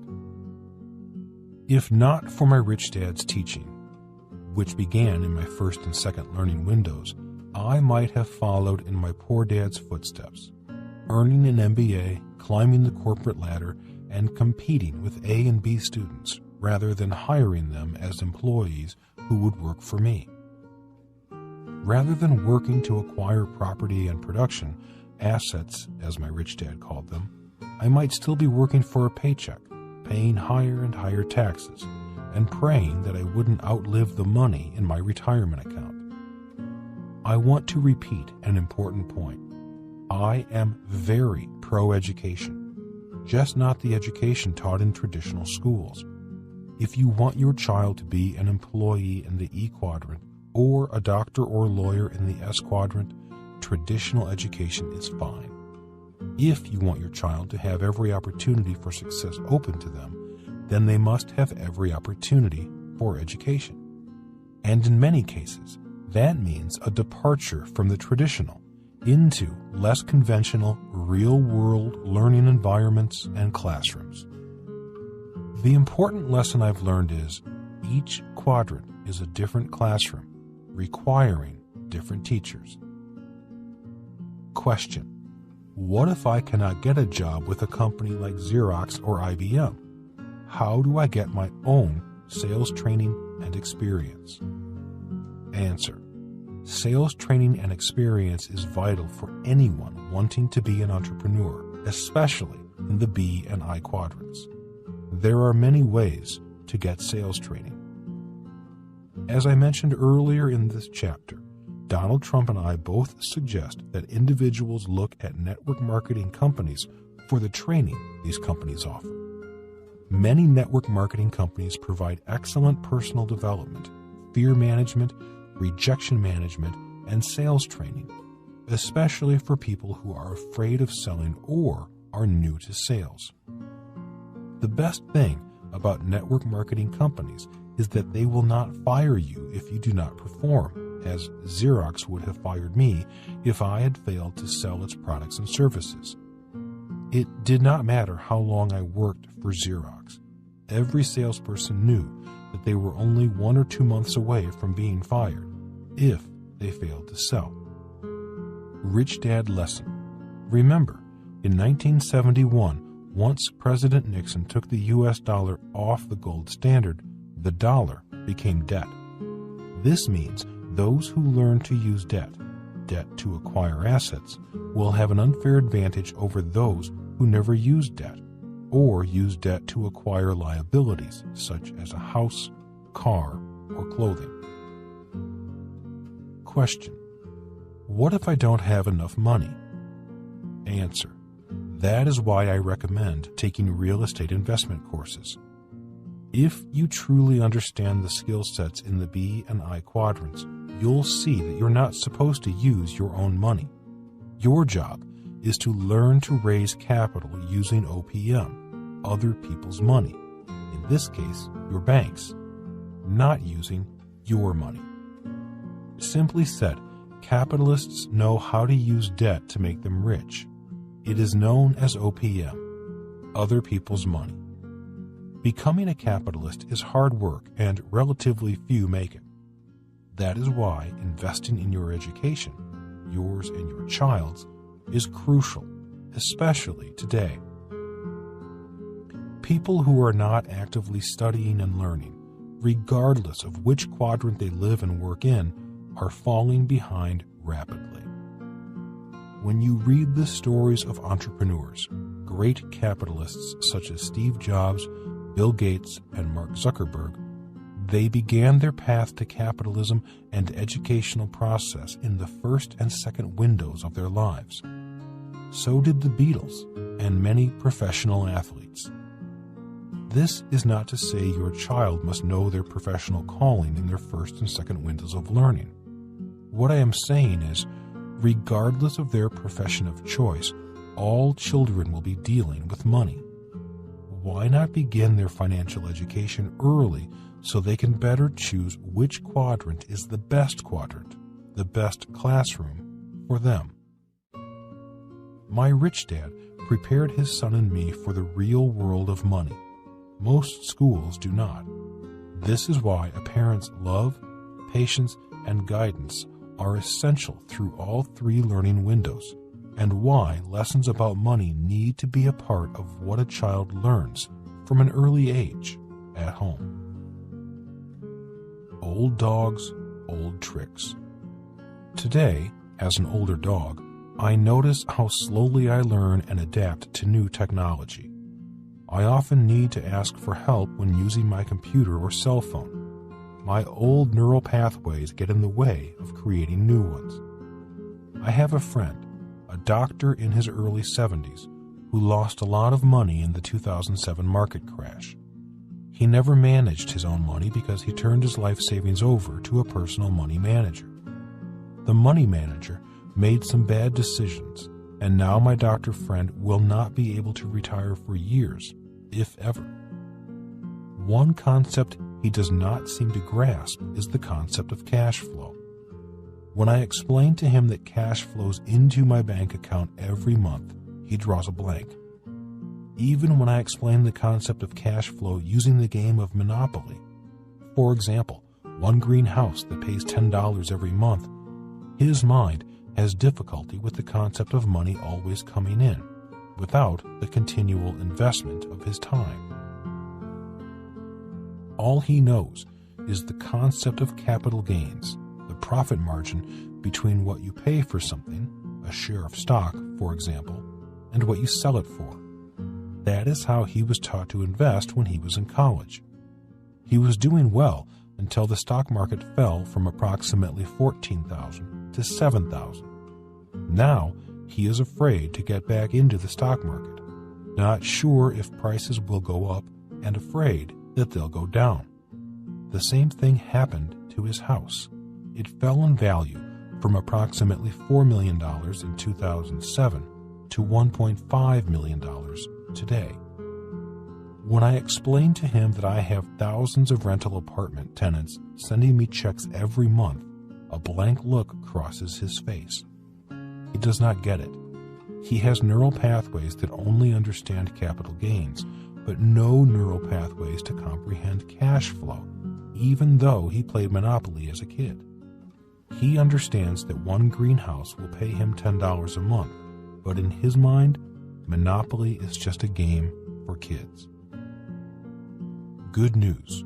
Remember, windows of learning open and they close, and with age, in most cases, comes wisdom. Windows of wisdom. As windows close, new windows open. After age 48, new windows to learning open. These windows are often called wisdom windows. This means our new learning is filtered through what we've learned earlier in life. How well we use these windows of wisdom depends upon the quality of our wisdom. This means if we have had a lot of experiences, good or bad, in our earlier years and learned from them, then our new lessons combined with wisdom can be very powerful. I'm sure you've heard people say things like, "I'm glad I went through that. It was a bad experience at the time, but it made me a better person today." Bad experiences. The bad news is this. If all we have from our youth are bad experiences, and if we've failed to learn from them, we hold them as regret, anger, or resentment, and any new learning will be tainted by the emotions surrounding those past experiences. We all know people who live lives of regret. They often say, "I wish I had," or "I never got a break," or "if only I had known," or "it's too late for me." Knowledge of this can play a powerful role in taking action to move beyond regret and anger in our lives. Why harbor negativity that can keep you from moving forward and living the life you deserve? I'm sure that holding on to the limiting and power-zapping energy of bad experiences is not the example parents want to set for their kids, and a parent's desire to give their child every advantage in life can be a powerful motivator. Parents lead and teach by example, and the choices they make in life send messages to their children. When kids see their parents learning new things, being open to other points of view, and admitting and learning from their mistakes, the message to their children is clear. Learning is a lifelong process. These are the kinds of role models kids need. And if this role model is a parent who embodies the real-life lesson of learning from life's challenges and bad experiences, then the child truly does have, in his or her parents, that special teacher who has walked the talk related to the power of change and choices. Action step for parents. Introduce new ideas, words, concepts, and experiences to your child on a regular basis and, ideally, in the course of everyday life. This can take place at home, at the bank, at the movies, in the shopping mall, on vacation, even at church. Use the windows of learning as a guide for age-appropriate topics and exercises for experiential learning. Parents can create a game or exercise around a new concept or idea and offer positive reinforcement throughout the process. Look for ways to integrate new vocabulary words and ideas into your everyday conversations so that the new concepts and words become second nature to your child. Window of learning number 1, birth to age 12, quantum learning. Investing time for games, fun, discussion, and family bonding will pay off when the child enters the second window of learning. This first window is when the brain is whole and neural pathways are being connected. After age 12, learning is a bit more difficult. In order to learn something new, a new neural pathway needs to be built from scratch. It really is harder to teach an old dog new tricks, which is why this window is an important one and a time to work with your child to learn new words and definitions and begin to explain basic concepts like debt, assets, liabilities, profit, inventing, and starting your own business.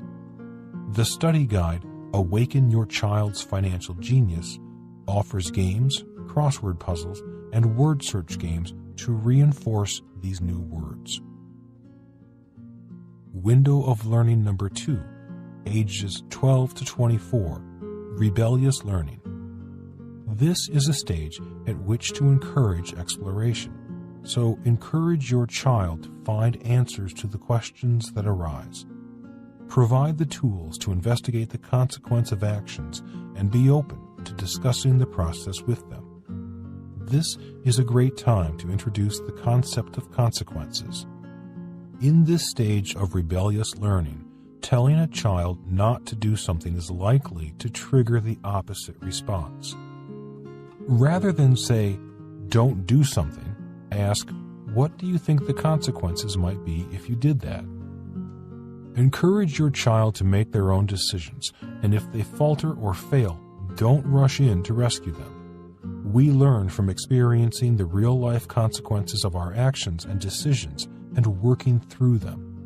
Look for ways to make the word consequences a part of your daily vocabulary. One of the best ways to make a statement about the value of education and lifelong learning is to learn and grow alongside your child as they mature into adulthood.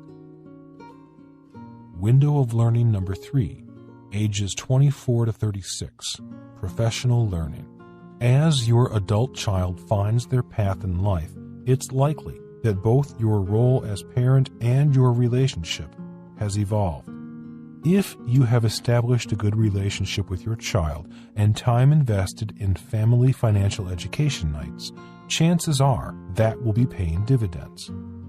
You may even see your son or your daughter mirroring activities and discussion you had with them when they were in the first and second windows of learning. A strong foundation of financial education in the home will prepare kids for the choices that will present themselves as they grow up, and, ideally, your daughter or son began seeing how they could make money work for them as they moved through the second window of learning.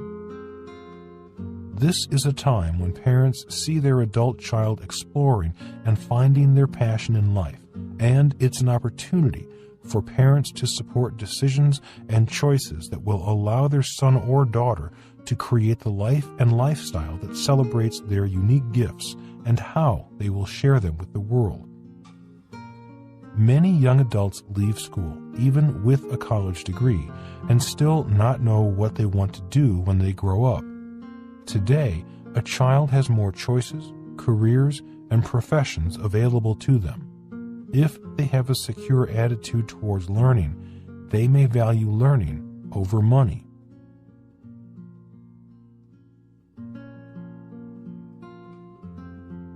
Past success does not guarantee future success. Part 1, Chapter 5, Lesson number 5, Why Valedictorians Fail. Good grades and academic success can be a double-edged sword. In the short term, being lauded as an A student on the fast track to corporate success may open a few doors and help what colleges and universities anoint as the best and brightest graduates land jobs. And while academic success may prepare some students for life as an E, there's more to a rich and wonderful life than the job you leave school well qualified to do. The real world is a whole new game, an exciting, fast-paced game where different rules apply. Most people would agree that the majority of world-class entrepreneurs, Jobs, Branson, Gates, and Zuckerberg among them, don't fit this description. They obey the rules, work hard, and like learning, but they are not the mold breakers. They work best within the system and aren't likely to change it. The world of the future belongs to those who can embrace change, see the future, and anticipate its needs, and respond to new opportunities and challenges with creativity and agility and passion. Making the case. Why valedictorians fail, especially as capitalists. In 1981, Karen Arnold, a professor at Boston University, began a study of valedictorians and salutatorians from graduating classes of Illinois high schools. Professor Arnold states, while these students had the attributes to ensure school success, these characteristics did not necessarily translate into real-world success. I think we've discovered the dutiful people who know how to achieve in the system. To know that a person is a valedictorian is only to know that he or she is exceedingly good at achievement as measured by grades. It tells you nothing about how they react to the vicissitudes of life. What happens to valedictorians? In her book, Lives of Promise, What Becomes of High School Valedictorians, Professor Arnold states that high school valedictorians go on to do well in college, averaging an overall 3.6 grade point average. Most went on to work in conventional careers such as accounting, medicine, law, engineering, and education. Arnold says, while valedictorians may not change the world, they run it, and run it well. But just because they could get A's doesn't mean they can translate academic achievement into career achievement. She also stated, they've never been devoted to a single area in which they can put all their passions. The opportunities to become famous or change the world as an accountant, for example, are few and far between. They obey rules, work hard, and like learning, but they're not the mold breakers. They work best within the system and aren't likely to change it. Test scores equal happiness. In another study, 95 Harvard students from the class of 1940 were followed into their middle age. The study found that the men with the highest test scores in college were not particularly successful in terms of salary, productivity, or status in their chosen fields when compared to their lower-scoring peers. The Harvard study also found that high test scores did not translate into greater happiness, better friendships, or superior family and romantic relationships. The Harvard Business Review published an article about academic success stating, "As it develops, academic-type success was not a good predictor of on-job productivity, nor was IQ discovered to be a factor."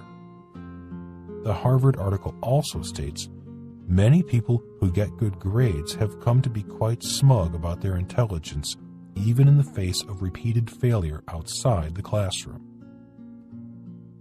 Millionaire Mind. In his book, The Millionaire Mind, Thomas J. Stanley gives in-depth statistical research to identify which variables caused people to become successful in business and become super wealthy. Contrary to popular belief, there was no correlation between grades in school, class position, SAT scores, and success. In fact, 33% of those on Forbes 400 lists of the wealthiest people did not start college or dropped out. And the dropouts' average net worth was much greater than that of their college graduate peers. The dropouts had an average net worth of $4.8 billion. The college graduates' net worth averaged $1.5 billion. When the college dropouts' net worth was compared to their peers who graduated from Ivy League schools such as Harvard, Yale, and Princeton, the dropouts' net worth was 200% higher. Lessons from the Cone of Learning. The cone explains why valedictorians do well in the E and S quadrants, but tend to fail in the B and I quadrants of capitalists. Most valedictorians do well at the bottom of the cone of learning, where, after 2 weeks, we tend to remember 20% of what we hear and 10% of what we read. Most valedictorians are excellent readers and learn well by listening to lecture. Studies have found that only about 25% of students learn primarily via reading and lecture. Most students do not learn best that way. The educational system emphasizes reading and lecture as the primary ways to learn, even though long-term learning and retention through those methods is often minimal. One reason why most valedictorians do not succeed at higher levels of the cone of learning is because A students are conditioned to think that making mistakes is bad and shows they are stupid, so they avoid the risk of making mistakes. Hence, many do not succeed at the top of the cone of learning, doing the real thing. Again, Professor Arnold stated, "They obey the rules, work hard, and like learning, but they're not the mold breakers. They work best within the system and aren't likely to change it." My story. My dad was a valedictorian.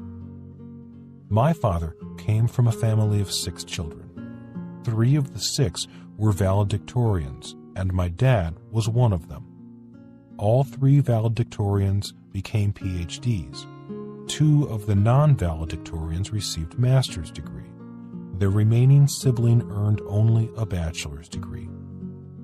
My dad was probably an academic genius. He read and just studied voraciously and graduated with his bachelor's degree in 2 years from the University of Hawaii. Although he worked full-time and raised a family, he also found time to attend advanced courses at Stanford University, the University of Chicago, and Northwestern. He ultimately earned his PhD from the University of Hawaii.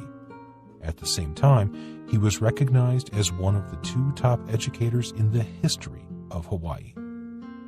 He lost his job at the age of 53 and was not prepared to do anything else. He was a teacher at heart, a former government employee who had few marketable skills outside of teaching. Cashing in his retirement fund and savings, he purchased a brand-name national ice cream franchise. His business venture soon went bust. I returned from Vietnam in 1973 to find my dad, a very good man, sitting at home looking through the newspaper's want ads for a job. According to the cone of learning, my father attempted to do the real thing at the top of the cone and lost everything. Being a valedictorian did not help him in the real dog-eat-dog world of business. He went from the E quadrant straight to the B and I quadrants and lost. My dad did well in school as an A student. He did well as a bureaucrat in the government. Unfortunately, when it came to money, business, and investing, he missed learning in all three learning windows. He could not survive in the cutthroat world of the B and I quadrants. Success does not guarantee success. My message in this chapter is a simple one. Success in one quadrant does not ensure success in another. In my father's case, being a valedictorian helped him in the E quadrant as a government bureaucrat, but his good grades were of no help in the B and I quadrants. This supports the findings of the Boston University and the Harvard University studies. That is why most valedictorians remain in the E and S quadrants, while college dropouts such as Jobs, Gates, and Zuckerberg, and hundreds of others find and develop their genius in the B and I quadrants. My rich dad often said, most A students are content to know that 2 + 2 = 4, but most A students do not know how to turn 2 + 2 into $4 or millions more. Capitalists want to know how to make 2 + 2 equal $4 million. To a capitalist, that kind of math is worth studying. A final word. Most valedictorians succeed if they play it safe inside the E or S quadrants, but the moment they enter the highly competitive and fast-paced world of capitalism, the B and I quadrants, the college they went to and their grade point average may not do them much good. At the risk of repeating myself on this important point, success in one quadrant does not guarantee success in others. The earlier a parent teaches their child about the different quadrants, the earlier their child can begin preparing for life. Action step for parents. Discuss your child's dreams and the different ways success is defined outside of the school system. I believe that a child's genius is found in their dreams. Creating an environment in which your child is free to discuss his or her dreams, even the most grandiose visions for the future, is a meaningful and important exercise. You may be surprised by the vivid and magical nature of what your child will share. And this is a time to encourage and support the thought that their future is theirs to create. Use the cone of learning as a guide for discussion. Explain to your child why reading is not always the best way to learn. Explain the importance of simulations or practice and how it prepares us for real-world experiences. You may want to take your child to watch a sports team at practice. Explain to them that practice is where teams simulate doing the real thing, and where the mistakes they make are nothing more than opportunities to learn how to deal with challenges and setbacks that may arise in the future. Transform your money.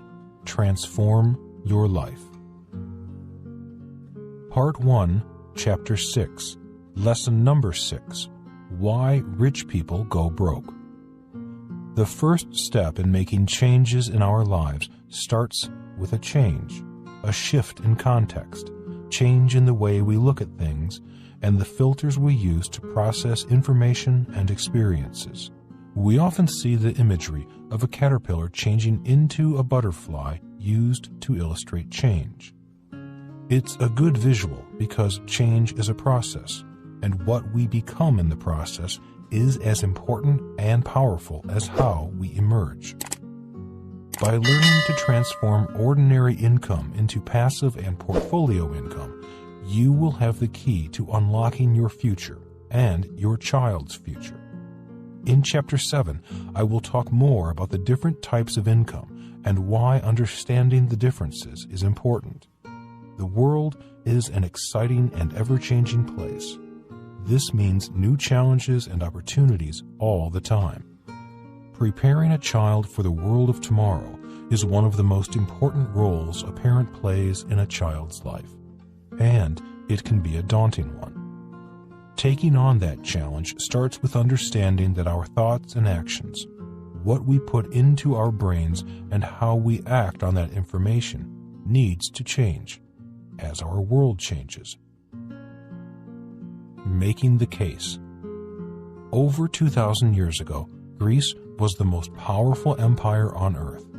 Many words in our vocabularies today can be traced to the Greeks, including the words democracy, theater, Olympics, marathon, even the letters A, alpha, and B, beta, which gave us the word alphabet.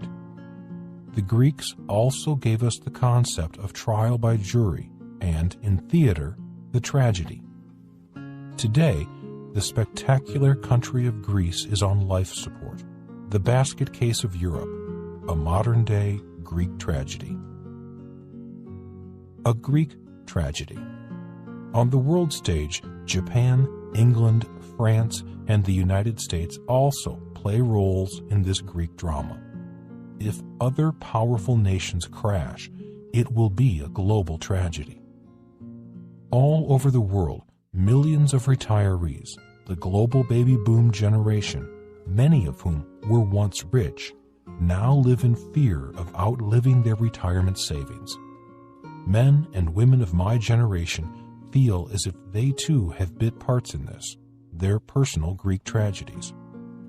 The children, grandchildren, and great-grandchildren of the baby boom generation are in the audience, wondering how the tragedy will end. The rise of despots. If this global financial crisis is not solved, the final act will not be pretty.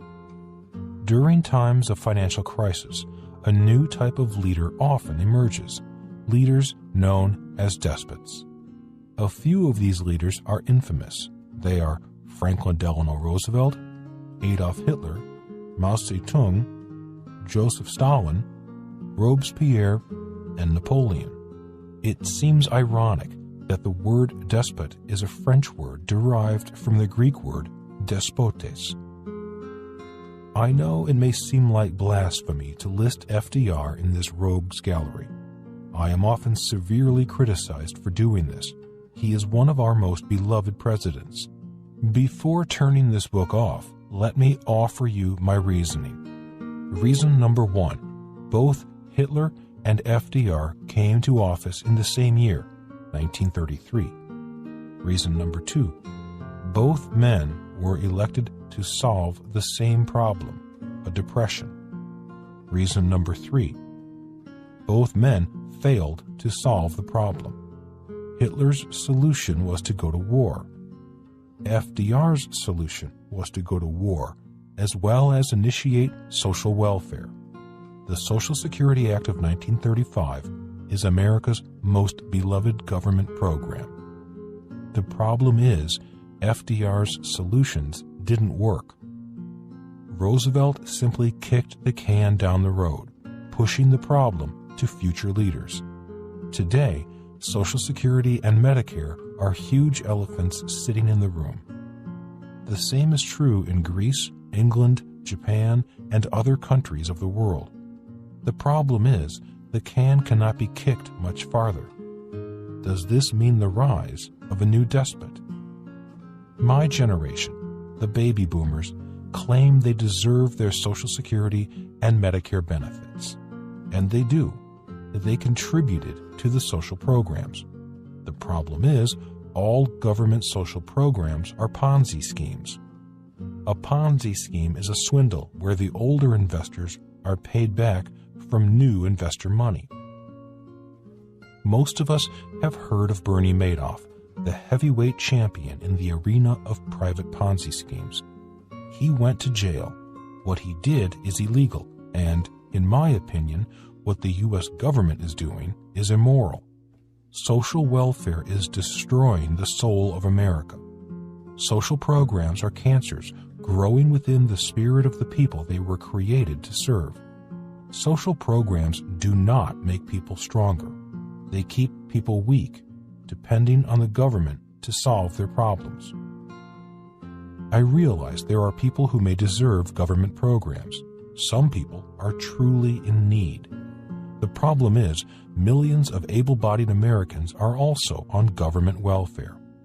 This includes the leaders of our country, from the president on down. The president and Congress receive government welfare checks that would make even Bernie Madoff blush. The government breadline includes our military retirees, government employees, public servants such as the police and firefighters, and teachers. I do not criticize these people or their professions. I have tremendous respect for the work our military personnel, police, firefighters, teachers, and other government service workers perform. Their work is important. What I am fearful of is the growing entitlement mentality, the attitude that the government should take care of me, which has become so pervasive in our culture. Today, when a worker loses his or her job, the first thing they do is apply for unemployment benefits. How can it be called a benefit? How does the growing sense of entitlement relate to this book and to parents as they work to prepare their children for the future? It's really pretty simple when you think about it. I am critical of our school system and much of traditional education for failing to teach people to fish. Instead of teaching kids to fish, teaching kids the skills and attitudes that will make them strong and self-reliant and resourceful, our schools breed a culture of entitlement. It is this entitlement mentality that is eroding the foundations this country was built upon. The entitlement mentality is bringing down the American empire and the world. The fiscal cliff. The dust had barely settled following the 2012 U.S. presidential election when the fiscal cliff battle engulfed Washington. The battle was between Democrats who wanted to tax the rich and Republicans who wanted to cut back on Social Security and Medicare, government welfare. The problems that underlie this crisis have not been solved, and the crisis is morphing. The reason that it has not been solved is because our financial problems are social problems. We have too many people who are not only expecting the government to take care of them, they need the government to take care of them, because they can't or choose not to fish for themselves. As you already know, this problem will soon be your child's problem, one of many that the next generation will inherit. So, what is a parent to do? Insanity. Some people say that Albert Einstein gave us this definition of the word insanity. Insanity is doing the same thing over and over again and expecting a different result. It is insanity to say to your child, go to school and get a job, when jobs are being shipped overseas or replaced by advances in technology. It is insanity to say, work hard, when the harder you work to earn more money, the more taxes you pay. It is insanity to say, save money, when money is no longer money, but debt, an IOU from the taxpayers. It is insanity to say, your house is an asset, when it is really a liability. It is insanity to say, invest for the long term in the stock market, when professional investment houses are using multi-million-dollar computers to invest for the short term, often in and out in milliseconds for HFT, high-frequency trading, against amateur investors, in some cases, their own clients. You may as well go to Las Vegas. Albert Einstein is also credited with saying, we can't solve problems by using the same kind of thinking we used when we created them. The following are some new thoughts on how to solve an old problem, the problem of how to prepare your child for the future and the role that money plays in it. Here is a different point of view on education. We begin to solve the problem by changing our context of the problem. Content versus context. Picture a water glass, partially filled with water. For purposes of this lesson, the water in the glass represents content. The water glass itself represents context.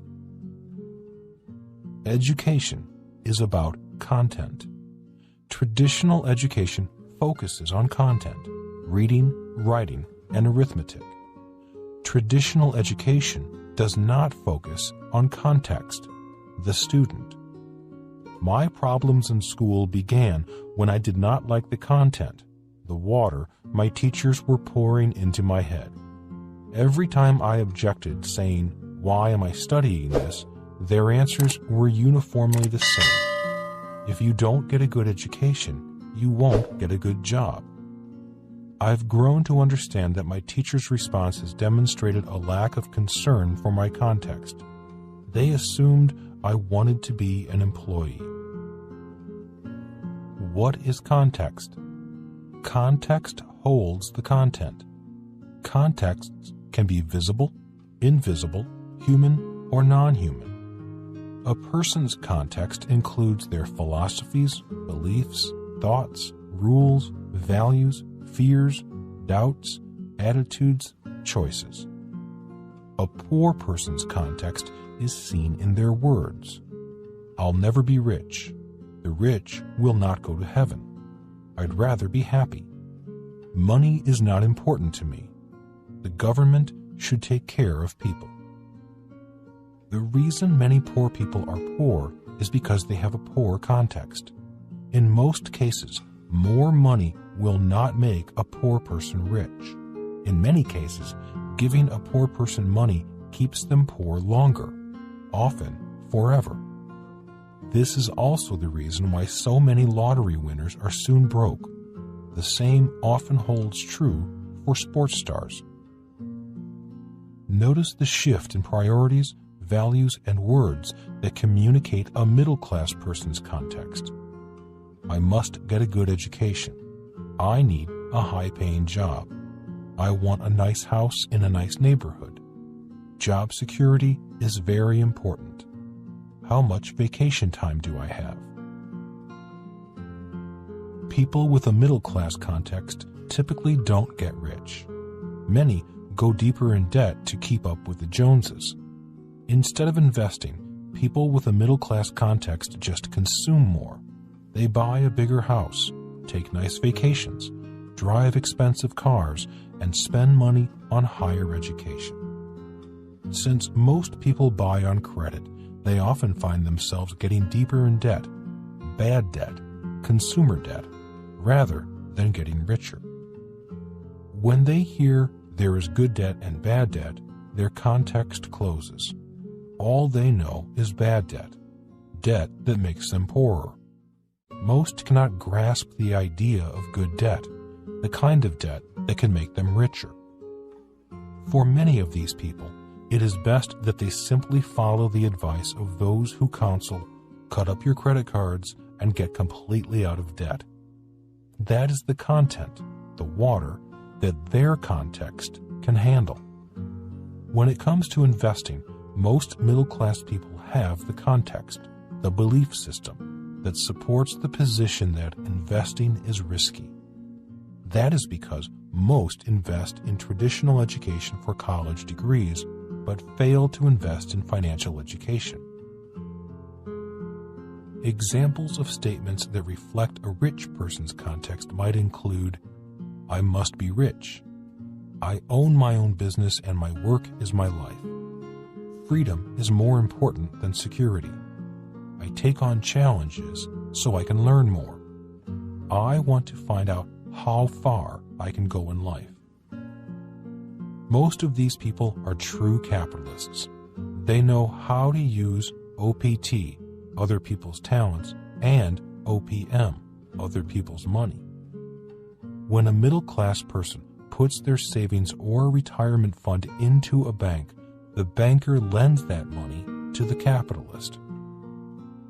One reason I had a tough time in school was because I had no plans to be an employee. I wanted to be an employer, an entrepreneur. Every time a teacher attempted to motivate me with, "If you don't get good grades, you won't get a good job," I checked out. My mind just shut off. By the time I was 12, I had been working with Rich Dad for 3 years.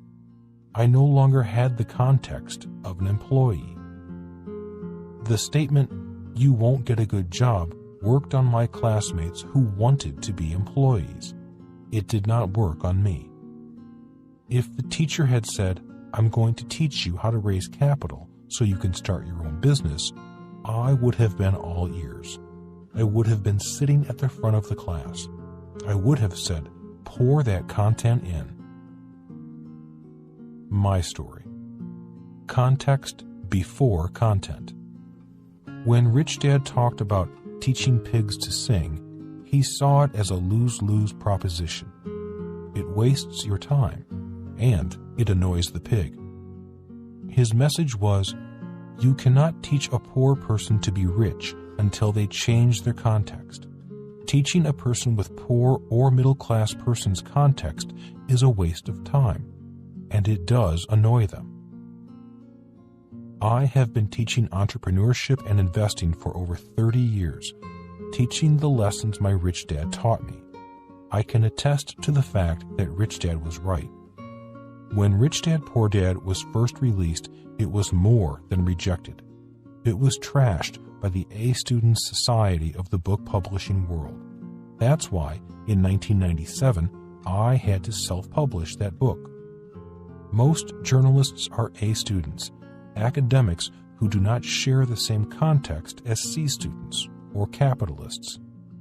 In 2002, when the book Why We Want You to Be Rich was published, it felt like deja vu. That book, a book that Donald Trump and I wrote together, warned of the looming financial crisis and its potential impact on the middle class. It was not well received by the financial establishment. When I asked myself, why would the financial community attack our work? The possible answers weren't difficult to uncover once I considered all the different contexts in play: media owners, their advertisers, the journalists, and their audiences. Rich Dad lesson. Don't teach pigs to sing. It wastes your time, and it annoys the pig. Life is context. Our life is made up of contexts. Some contexts are invisible, while others are physical and tangible. A few examples of other contexts are: 1. The Constitution of the United States is a context.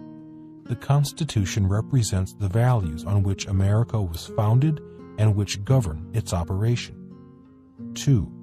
A religion is a context. For example, Christians have a different context than Muslims. This means their content is also different. Christians believe Jesus is the Son of God, and Muslims believe that Jesus is a prophet. In another example, if I said to a devout Christian, Prophet Muhammad said, the odds are their context would slam shut. But if I said, Jesus said, to a Christian, chances are their context would remain open. In other words, when someone says, keep an open mind, they are really saying, keep an open context. During the U.S. presidential race of 2012, opponents of President Obama called him a Muslim, although the president said he is a Christian. Opponents of Mitt Romney would whisper, he's not a Christian, he's a Mormon. That is how powerful contexts can be. 3. Economic philosophies are contexts. For example, during that same election, many people called President Obama a socialist. Others called Mitt Romney a capitalist. Depending upon your personal economic context, you would accept or reject the candidate based upon their economic philosophies. For example, if you were a socialist, Mitt Romney being labeled a capitalist would be a turnoff. If you were a capitalist, the idea of voting for a socialist would be unthinkable. 4. A church building is a physical context. So is a gym. We go to church for one purpose and a gym for another. One is for spiritual revival and the other for physical revival. 5. A school building is a physical context. So is an office building. Many schools now encourage parents to take their child to work. Unfortunately, when most kids go to work with their parents, they are confronted with the context of employees rather than the context of the entrepreneurs, the employers that created the business. 6. A home is another physical context. As parents, ask yourself this question: what is the context of our home? Is it a context of a poor family, a middle-class family, or a rich family? Change your context and change your life. When I returned from Vietnam in 1973, my rich dad suggested I take a course in real estate. He said, if you want to be rich, you have to learn to use debt to become rich. Since my context already was, I want to be rich, I eventually acted on his suggestion. My context easily accepted the content, debt will make me rich. So I was signed up for a 3-day real estate investment course.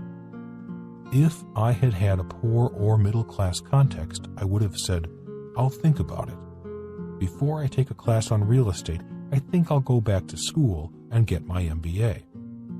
Today, when I say to people, real estate is about debt that can make you rich, and the more debt you have, the less taxes you'll pay, it usually doesn't take long before their context slams shut. Fingers go in their ears and, like a child, they repeat the context of their parents instilled in them. Investing is risky. Debt is bad. The rich are greedy. Debt and taxes cannot make you rich. Again, the lesson is context determines content, or don't teach pigs to sing unless they want to be pigs that can sing. The 3-day real estate course I took was great. Although I had learned a lot with Rich Dad and I owned the condo that I lived in, the course taught me a lot and made me realize that I still had a lot to learn. The instructor was a great teacher. It was obvious that he taught because he loved teaching. He was a successful real estate investor who did not need a paycheck. He was for real. And he practiced what he preached. What made his class even better was he was not teaching pigs to sing. The whole class was there to learn. When the class was over, the instructor said, "Now your education begins." He smiled at us and said, "This is your assignment. In the next 90 days, your job is to look at, inspect, analyze, and write an evaluation on 100 or more potential rental properties." Most of us were excited about the assignment. A few were not. They had allowed their loser context to get in the way. Some of their excuses were, "I don't have the time. I have to spend time with my family. I have a full-time job. I was going on vacation. I don't have any money." The instructor just smiled, saying, "I repeat what I said. The course is over. Now your education begins." More than a mindset. Many people think context is only your mindset, but context is more than your thoughts. Context is your core, your body, your mind, and your spirit. While mindset may be easy to change, a complete change in context runs deeper. Using money as an example, the reason so many people are poor is that they have a poor person's context related to money. Taking a 3-day real estate course without internalizing and applying what you learn will not change your context. When I told my rich dad of the instructor's assignment to look at and evaluate 100 properties in 90 days, he smiled and said, "Good teacher." Rich Dad did not use the word context. Instead, he said, "If you do the assignment, you will change both yourself and your view on the world. You will begin to see the world through the eyes of a rich person. The assignment will not guarantee you success or that you will become rich, but you will begin to do what rich people do." You may recall the cone of learning from a previous chapter. At the top of the cone, and deemed to be the best way to learn something new and retain what you learn, is doing the real thing. The assignment to look at 100 properties in 90 days was a simulation of the real thing. Graduation. At the end of the 3-day real estate course, the instructor split the group into teams. There were 6 people on my team. We were to do the 90-day exercise together. The first week after the course, 2 members of our team quit. They did not show up for our first meeting. We never heard from them again. Their context 1. That left 4 of us. We continued on our assignment for about 4 more weeks. Then 1 more team member left, saying, "Real estate is not for me." Again, their context 1. By the start of the 3rd month, 60 days into the process, a 4th person left after telling us, "I want to spend more time with my family." 2 of us finished the 90-day process. We evaluated 104 properties. John, the person who completed the process with me, went on to become a real estate developer and has made millions. I haven't done too badly either. We both paid $385 for that 3-day course. Education versus transformation. My choices of education changed my life. Within a few months of starting my MBA program, as a gesture to keep my poor dad happy, I lost interest and dropped out. The problem with that program was that I knew it would not transform my life. I already had 2 high-paying professions I could fall back on. One as a tanker officer for Standard Oil, the other as a pilot for the airlines. Even if I had completed the MBA program, I would still have to be an employee. I signed up for the real estate class because I was looking for my next Navy flight school experience. I wanted to be transformed. I wanted to evolve into a butterfly, not move through life as a caterpillar, a person clinging to a job, a steady paycheck, and benefits. Context and the quadrant. The 4 quadrants in the cash flow quadrant are contexts.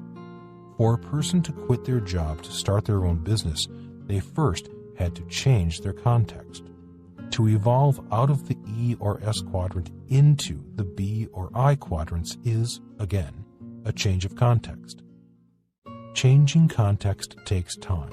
It does not happen overnight. It is more than a change of mindset. It requires more than positive thinking. It is a process of mental, physical, and spiritual evolution. It requires tremendous faith, courage, self-esteem, and a hunger to learn quickly. Donald Trump and I love speaking to young people at colleges, and we especially love talking to network marketing organizations. The reason is that the people in network marketing are voracious learners. They have high energy and are excited and anxious to learn.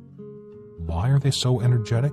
Because they are in the process of transformation, a process that requires much more energy than just education. Most are evolving out of the E and S quadrants into the world of the B and I quadrants. They know they are not learning to look for a job. They know the world they are entering is a world without a steady paycheck. That's why they are great audiences. Donald and I share their context, which is why they love our content. Rich Dad Lesson. If you want to change your life, change your context.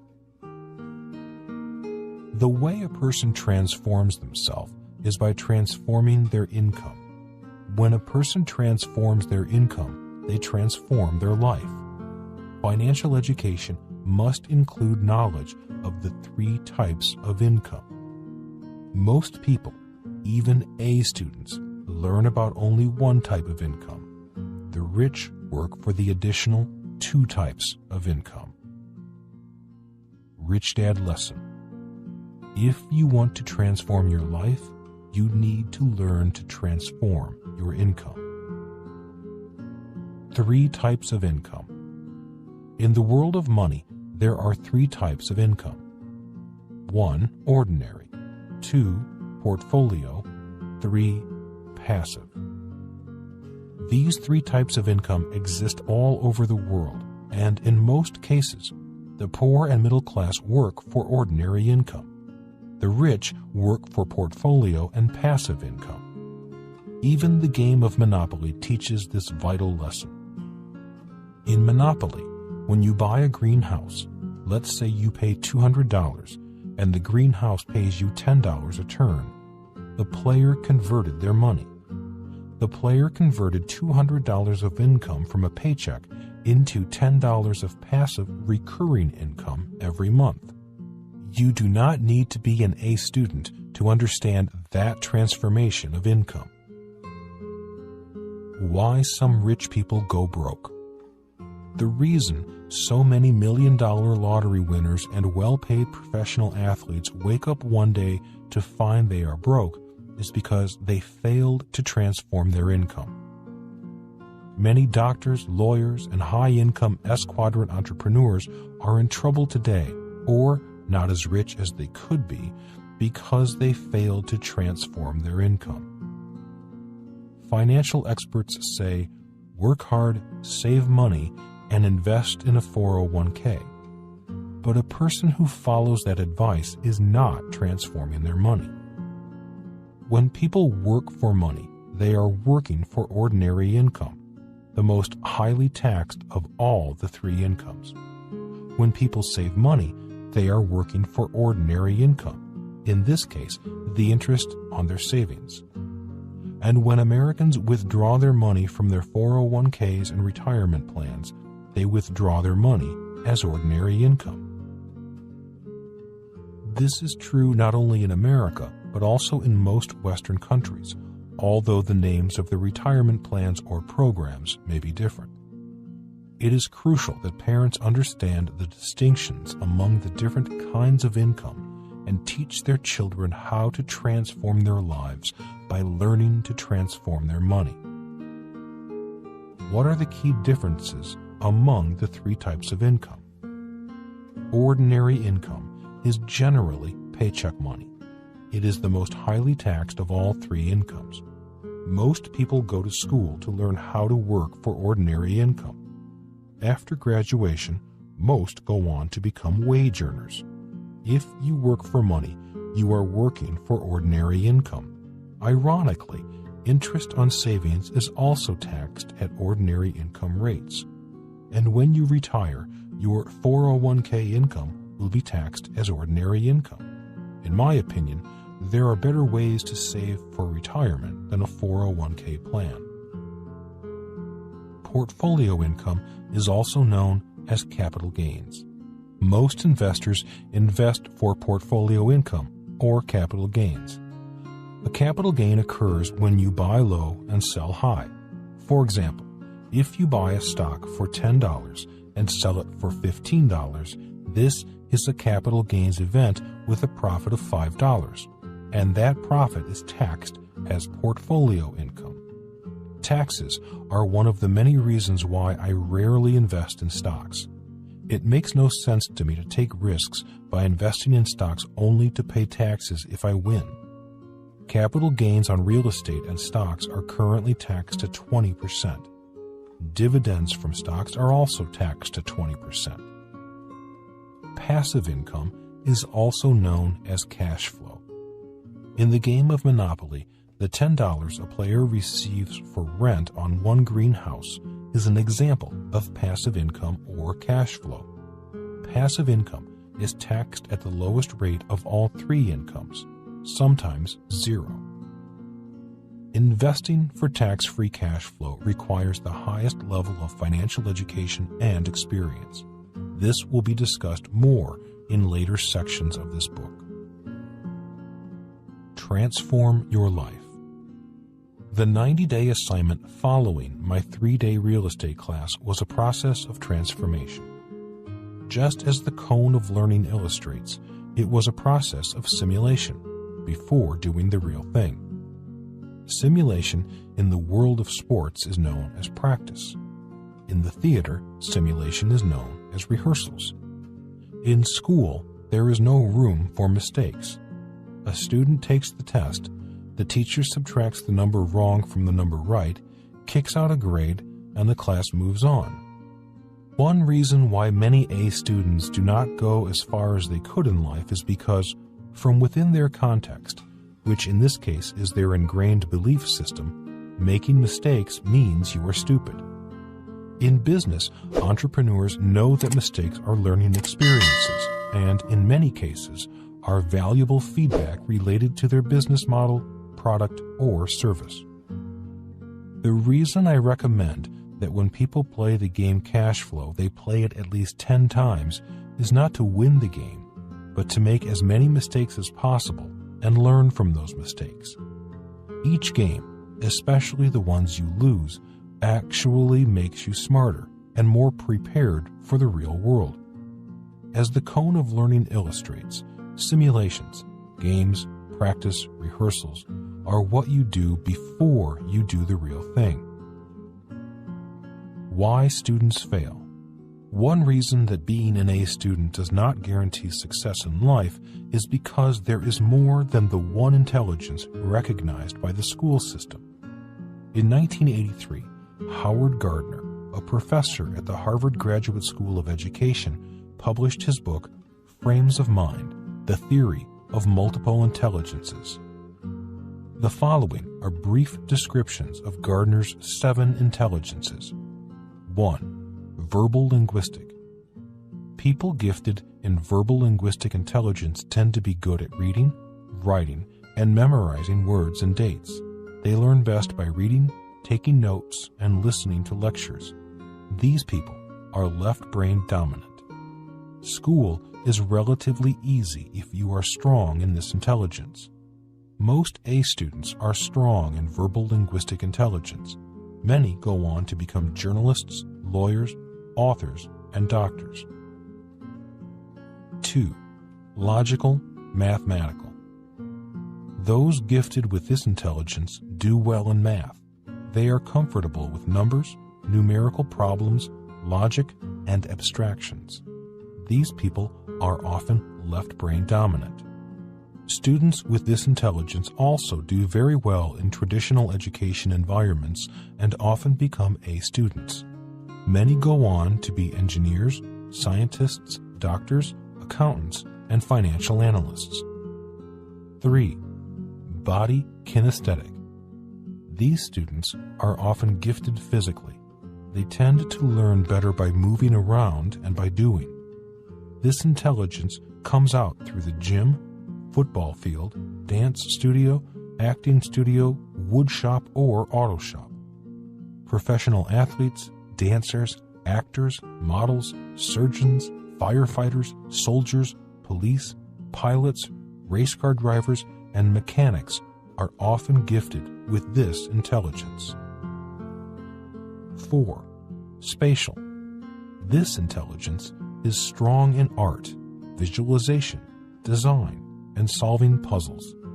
These people are generally considered right brain dominant. Students gifted with this intelligence tend not to do well in traditional education environments. They do better in schools that focus on art, design, color, and architecture. These students go on to become artists, interior designers, fashion designers, and architects. Musical. This intelligence is sensitive to music, rhythm, pitch, melody, and timbre. This person often sings and plays musical instruments well.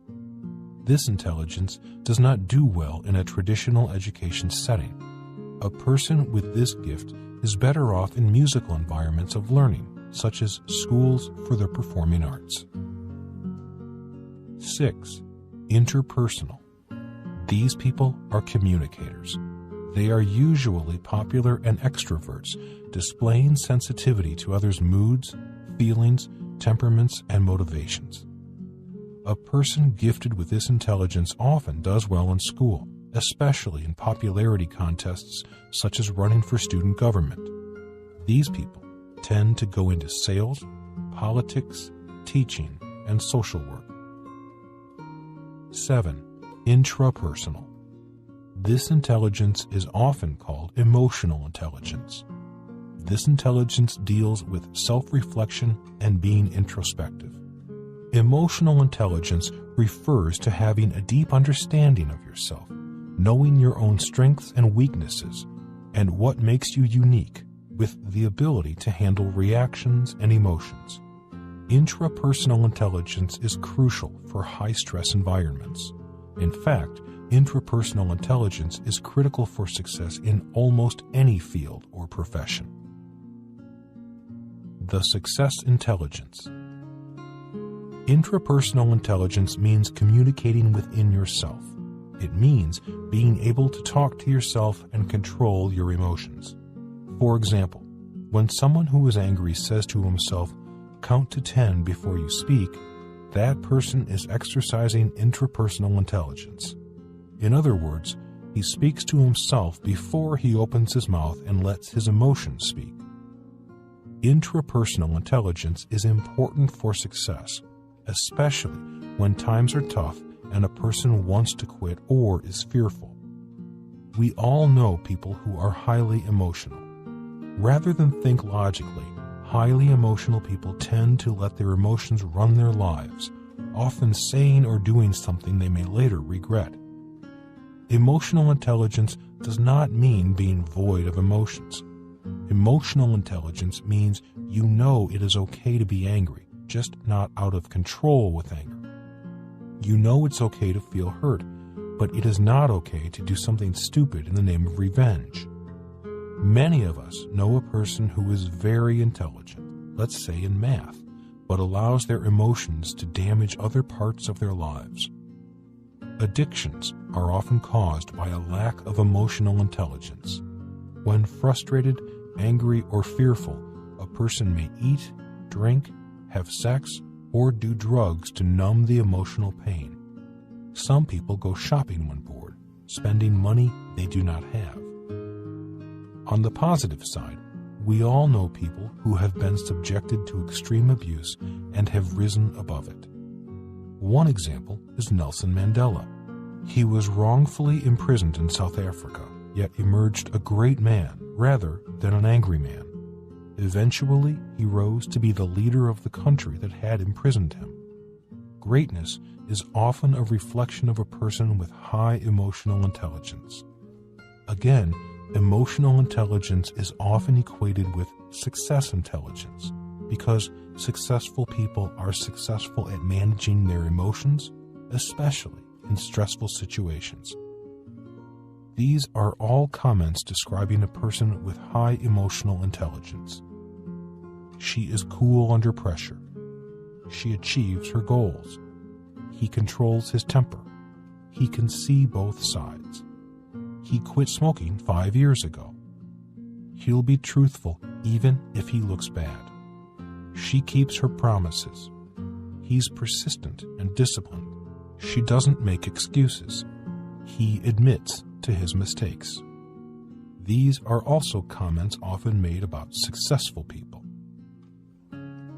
Acting like children.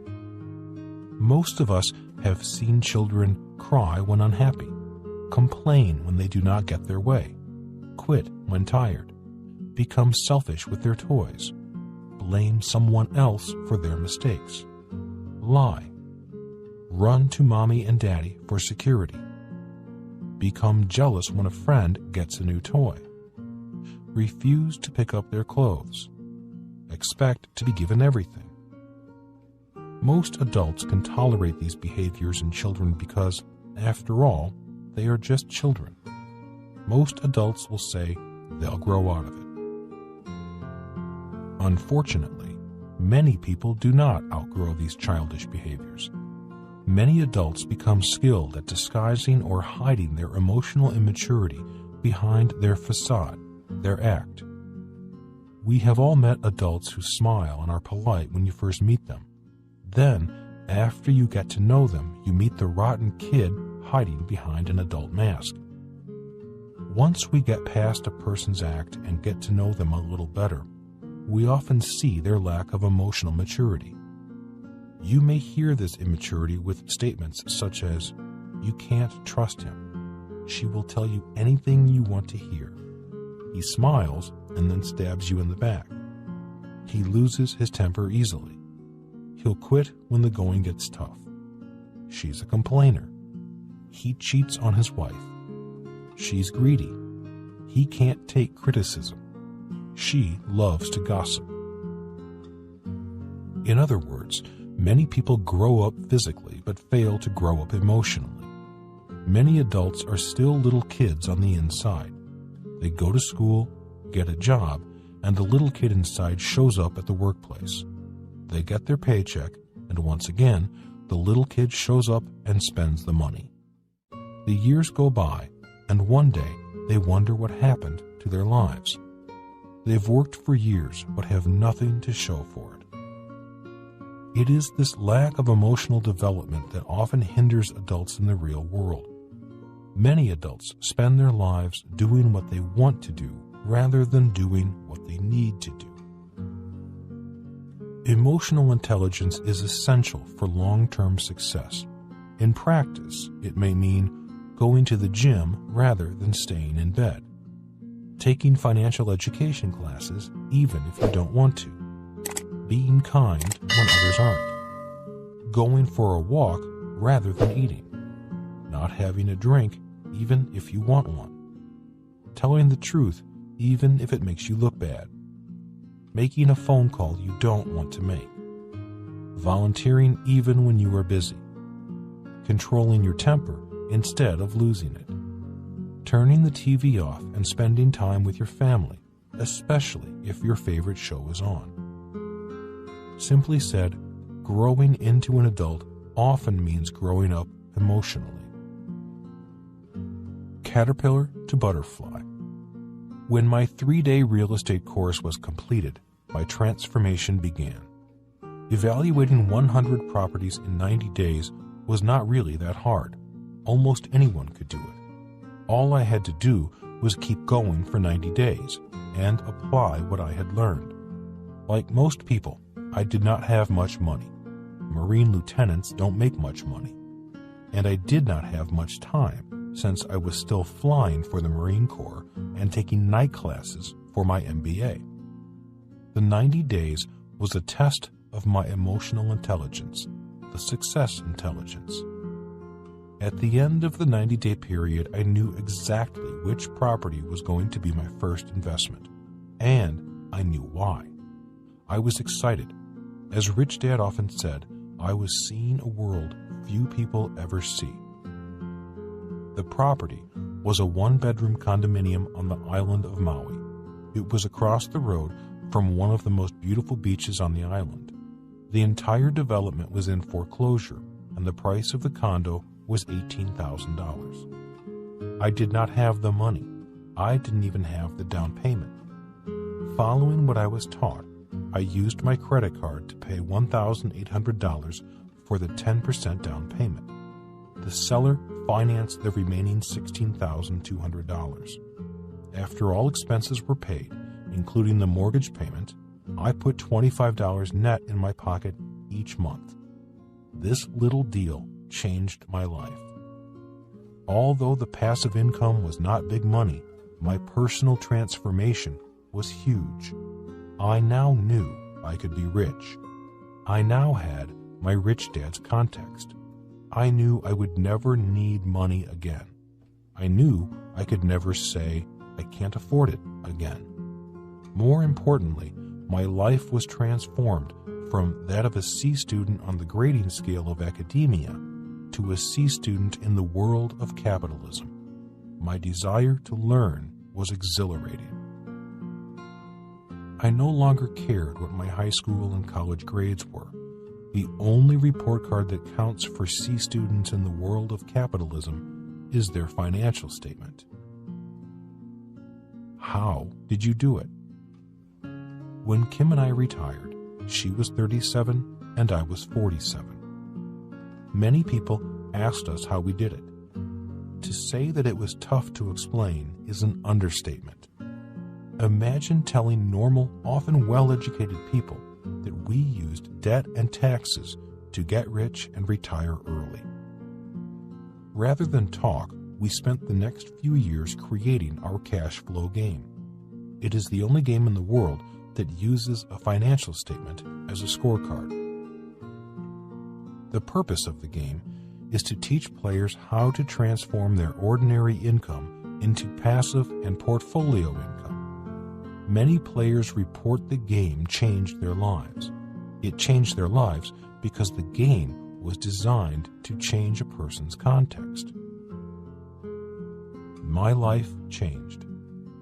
Although I had learned a lot after years with Rich Dad, it took a real estate course and 90 days of making mistakes for the lights to go on in my head. When they did, I knew my transformation had begun.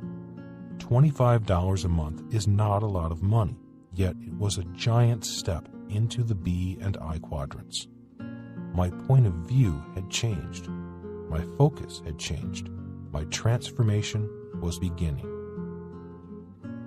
In conclusion, the Greek tragedy that is playing out across the world is not a mistake. It is what happens whenever a country, organization, or person rests on their laurels. It's the result of remaining stuck in the past and forgetting that the world is changing. The reason many professional athletes, lottery winners, and many high-income earners lose everything is because they failed to learn how to transform their money. And in transforming their money, they could transform their lives. The problem with school is most kids come from homes, context, where parents work for ordinary income and went to school, context reinforced, to learn to work for ordinary income. This is education, not transformation. The reason transformation is difficult, even for A students, is because transformation requires emotional intelligence more than any other kind of intelligence. When a person learns to transform their money from ordinary income to portfolio and passive income, they begin their transformation from the context of the ES quadrants into the context of the BI quadrants. It is the same transformation process a caterpillar goes through before becoming a butterfly. If you want to change your life, change your context and learn to change the type of income you work for. And remember, don't try to teach pigs to sing unless the pig wants to learn to sing. Action step for parents. Teach your child that money does not make people rich. Many people believe that it's money that makes people rich. In real life, money can, and often does, make people poor. During your family wealth education nights, use the example of millionaire sports stars who go bankrupt. This paradox of thought will cause your child's mind to open and search for answers to understanding the relationship between money and being rich. Then use the Monopoly game or the cash flow game to explain why people with the most greenhouses and red hotels, the most assets on their financial statement, are the richest people in the world. Talk about what makes people rich and use this book or the study guide to explain the reasons why rich people become poor. The discussions will lead your child to realize that their mind, not their money, is what makes them rich. And they may realize they do not need money to become rich.